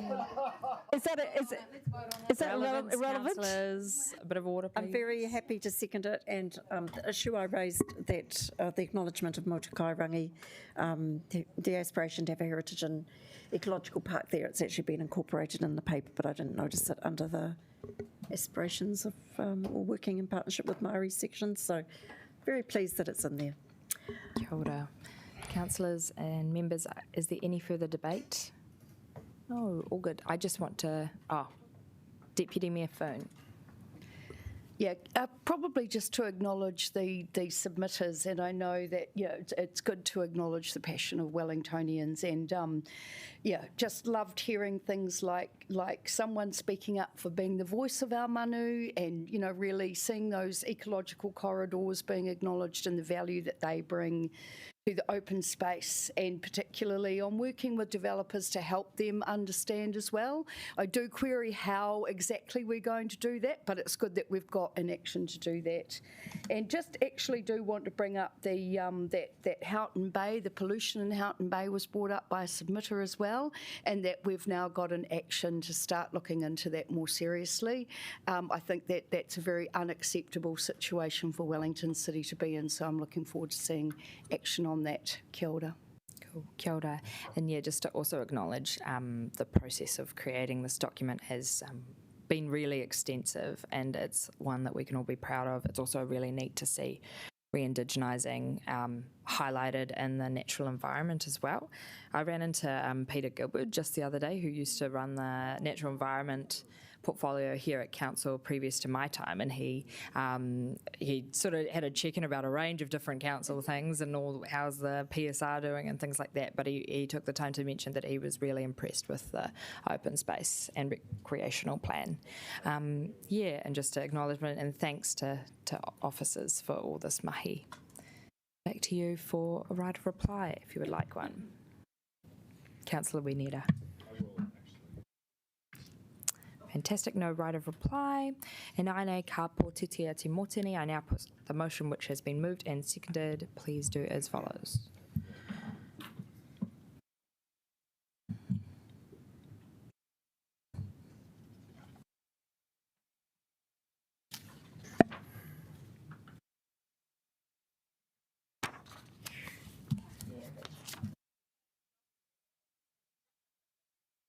Councillor Randall. Oh, he's not here.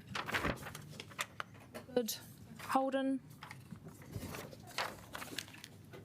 Oh, well, cool, mana, that is carried. Cheers, thank you. We now move on to item 2.5, the Economic Wellbeing Strategy Update. No mai Melissa Davey, Mayor Anna Calva ki te hora o te korero, and Brenda Taylor to come and introduce the report. Kia ora koutou, thank you very much. Anna is joining us on Zoom today, so just Brenda and myself. Thank you for the opportunity to introduce this paper today. This is an update on the against progress on the economic wellbeing strategy. The strategy was launched a year ago in June 2022, representing a step change from traditional economic development pursuits towards a more holistic and inclusive approach that takes into consideration the full wellbeing, social, cultural, economic and environmental. The strategy encompasses 6 key outcome areas and over 100 actions. Many of these actions are quite long term, however, we're making solid progress against a number of these. More specifically, the team has been particularly focused on the outcome areas local businesses continue to indicate they want to see most change in, that is a dynamic city heart and being a business-friendly city. We're also working alongside the climate change team to progress work towards outcome 2, transitioning to a zero carbon circular economy. We're particularly pleased with the delivery of the City in Transition approach, which includes a development response plan, Positively Poneke communications campaign, a business support package, the hiring of a new central city manager, and improved business relationships. This work hadn't been planned for at the time of the writing of the economic wellbeing strategy, but given the scale and impact of council activity on the central city, the team has focused on ensuring business interests are being prioritised. It's a substantial piece of work we've stood up in a very short space of time and working across many partners, and it's being well received. Stakeholders and local businesses are reassured to know that we have a plan and intend on protecting their wellbeing as much as we can given the scale of transformation happening. As mentioned in the document, this report mainly focuses on qualitative progress versus quantitative results. We're in the process of building a reporting dashboard so that we can better understand impact and intend on this being complete at the next update. We've responded to a number of the Q&As ahead of time, but happy, of course, to answer any questions that you may have. Kia ora. Thank you, Melissa. I have one pārtai from Deputy Mayor Foon. Kia ora kōrua. Koutou. Just in the report, you say that you've presented the economic wellbeing plan via a roadshow through council, but also externally to more than 100 businesses. How has this been received? It was really positive. So internally, it was quite a good process to help people understand, as I mentioned before, that change in thinking. And externally as well, lots of businesses or lots of communities contributed to the development of the strategy in the first place. So it was quite, it was really good to go back and touch base and talk about this is where how we're implementing your feedback. So that loop has been really well received. Kia ora, councillors. I see no more questions on the speaking list. Thank you. We'll move into debate. Mā wai te mōtini e whakataka koutou. I believe Deputy Mayor Foon is going to move the paper.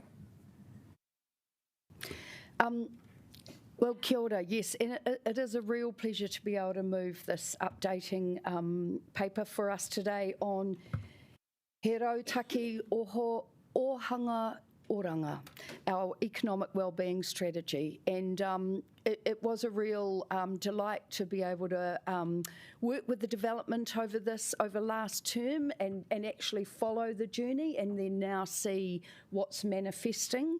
I do really want to acknowledge the team. You've been absolutely dynamic, and I really don't know how council operated without you in terms of having a business front face before, so just really glad to have you on board. But actually really good to see the progress that we've actioned over a third of the priority actions, but also we'll be really keen to see that dashboard and how that helps measure and really give us a better snapshot of how we're progressing. It's really good to see you've taken on feedback, including taking on a city manager, which was recommended by the Chamber, and actually we can really see the benefits of that coming through already. It's just, and particularly through things that are happening on the ground, and then when I tried to acknowledge a few, there were so many, it was really hard. But I will just name a few. Great to be at the Courtney Place clean-up the other day. That was quite magical. Sadly, now I would like to do one in every suburb around Wellington as well, so we might have to invest in some rubber gloves. Just want to acknowledge your work in the city in transition. I know that we're only partway through that, but really that's going to be a life, like a really important part of the next 3 years. So we're going to need all that mahi. So thank you for that. Really excited about seeing our tech sector uplifted, particularly the Discover Tech event and the precinct approach for Pōneke Promise. It's just so important. FIFA World Cup, the list goes on. But I think the main thing for me is that we do have a decent conversation on if the strategy needs funding. I didn't like signing off the strategy without backing it financially, although I fully appreciate that we've got the levers and the tools to get through the organisation. But if there are specific projects that do need to be looked at, I'd like to be able for council to have that conversation. But really a big thank you for the mahi. Kia ora. A seconder. Who would like to second? Councillor Panovich. City Renewal. Yeah, there we go. Yeah, no, Let's go. Do love this plan, actually. I think it's a really good one, and comfortable to second it. Yeah, thank you. Oh, short and sweet. Keep it brief. Oh. Yeah, that's... E taka hei tau patu patu. Is there any further debate? No, I think very well said. Deputy Mayor Foon, right of reply. No need. Woohoo. Fantastic. E nai nei ka pōtitia te motini, I now put the motion which has been moved and seconded.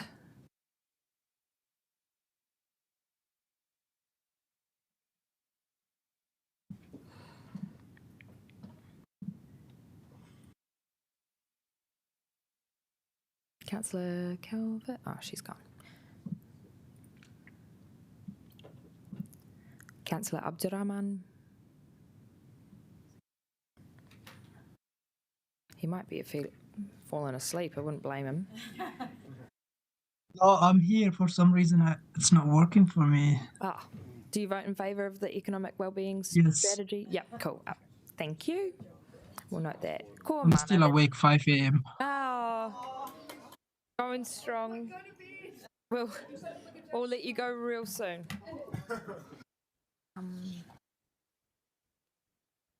Thank you, colleagues. We are earing towards the conclusion of the meeting. With your permission, let's do 2.8 action tracking and 2.9 forward program together. No mai can fail te hora ai te korero to introduce both the reports.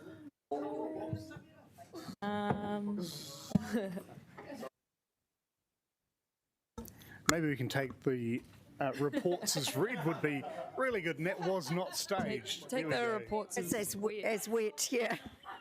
Sorry. Okay, well, thank you. Yeah, so from last month, there were roughly 6, I think, actions, maybe 7. 6 of those have been completed. There's 30 outstanding, I think, overall. So, whoops, there we go. Thank you, that's great. Thanks very much. Yeah, happy to take any questions. Sorry about that. Committee members, are there any partai? No? Fantastic. Thank you. And I nei ka pōtitia te motini. I move 2.8 and 2.9 on the agenda, actions tracking and forward work program. Yes, I need a seconder. Thank you, Pauiwi Kelly. And I nei ka pōtitia te motini.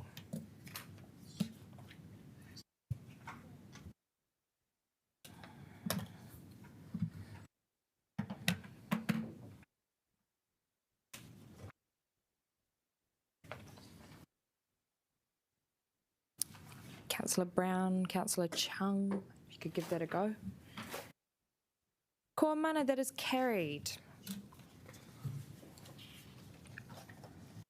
Hei tēnā kua mutu te hui e tū mō te karakia. Oh, that says please stand. You don't have to stand. I'm just going to say it. Unuhia, unuhia, enuhia, ki te uru tapu nui, kia wātia, kia māma, te nākau, te tinana, te wairoa, e te ara takatū. Koe rā e rongo whakairia a ki ki runga, kia wātia, ai rā, ko wātia. Thank you, everybody.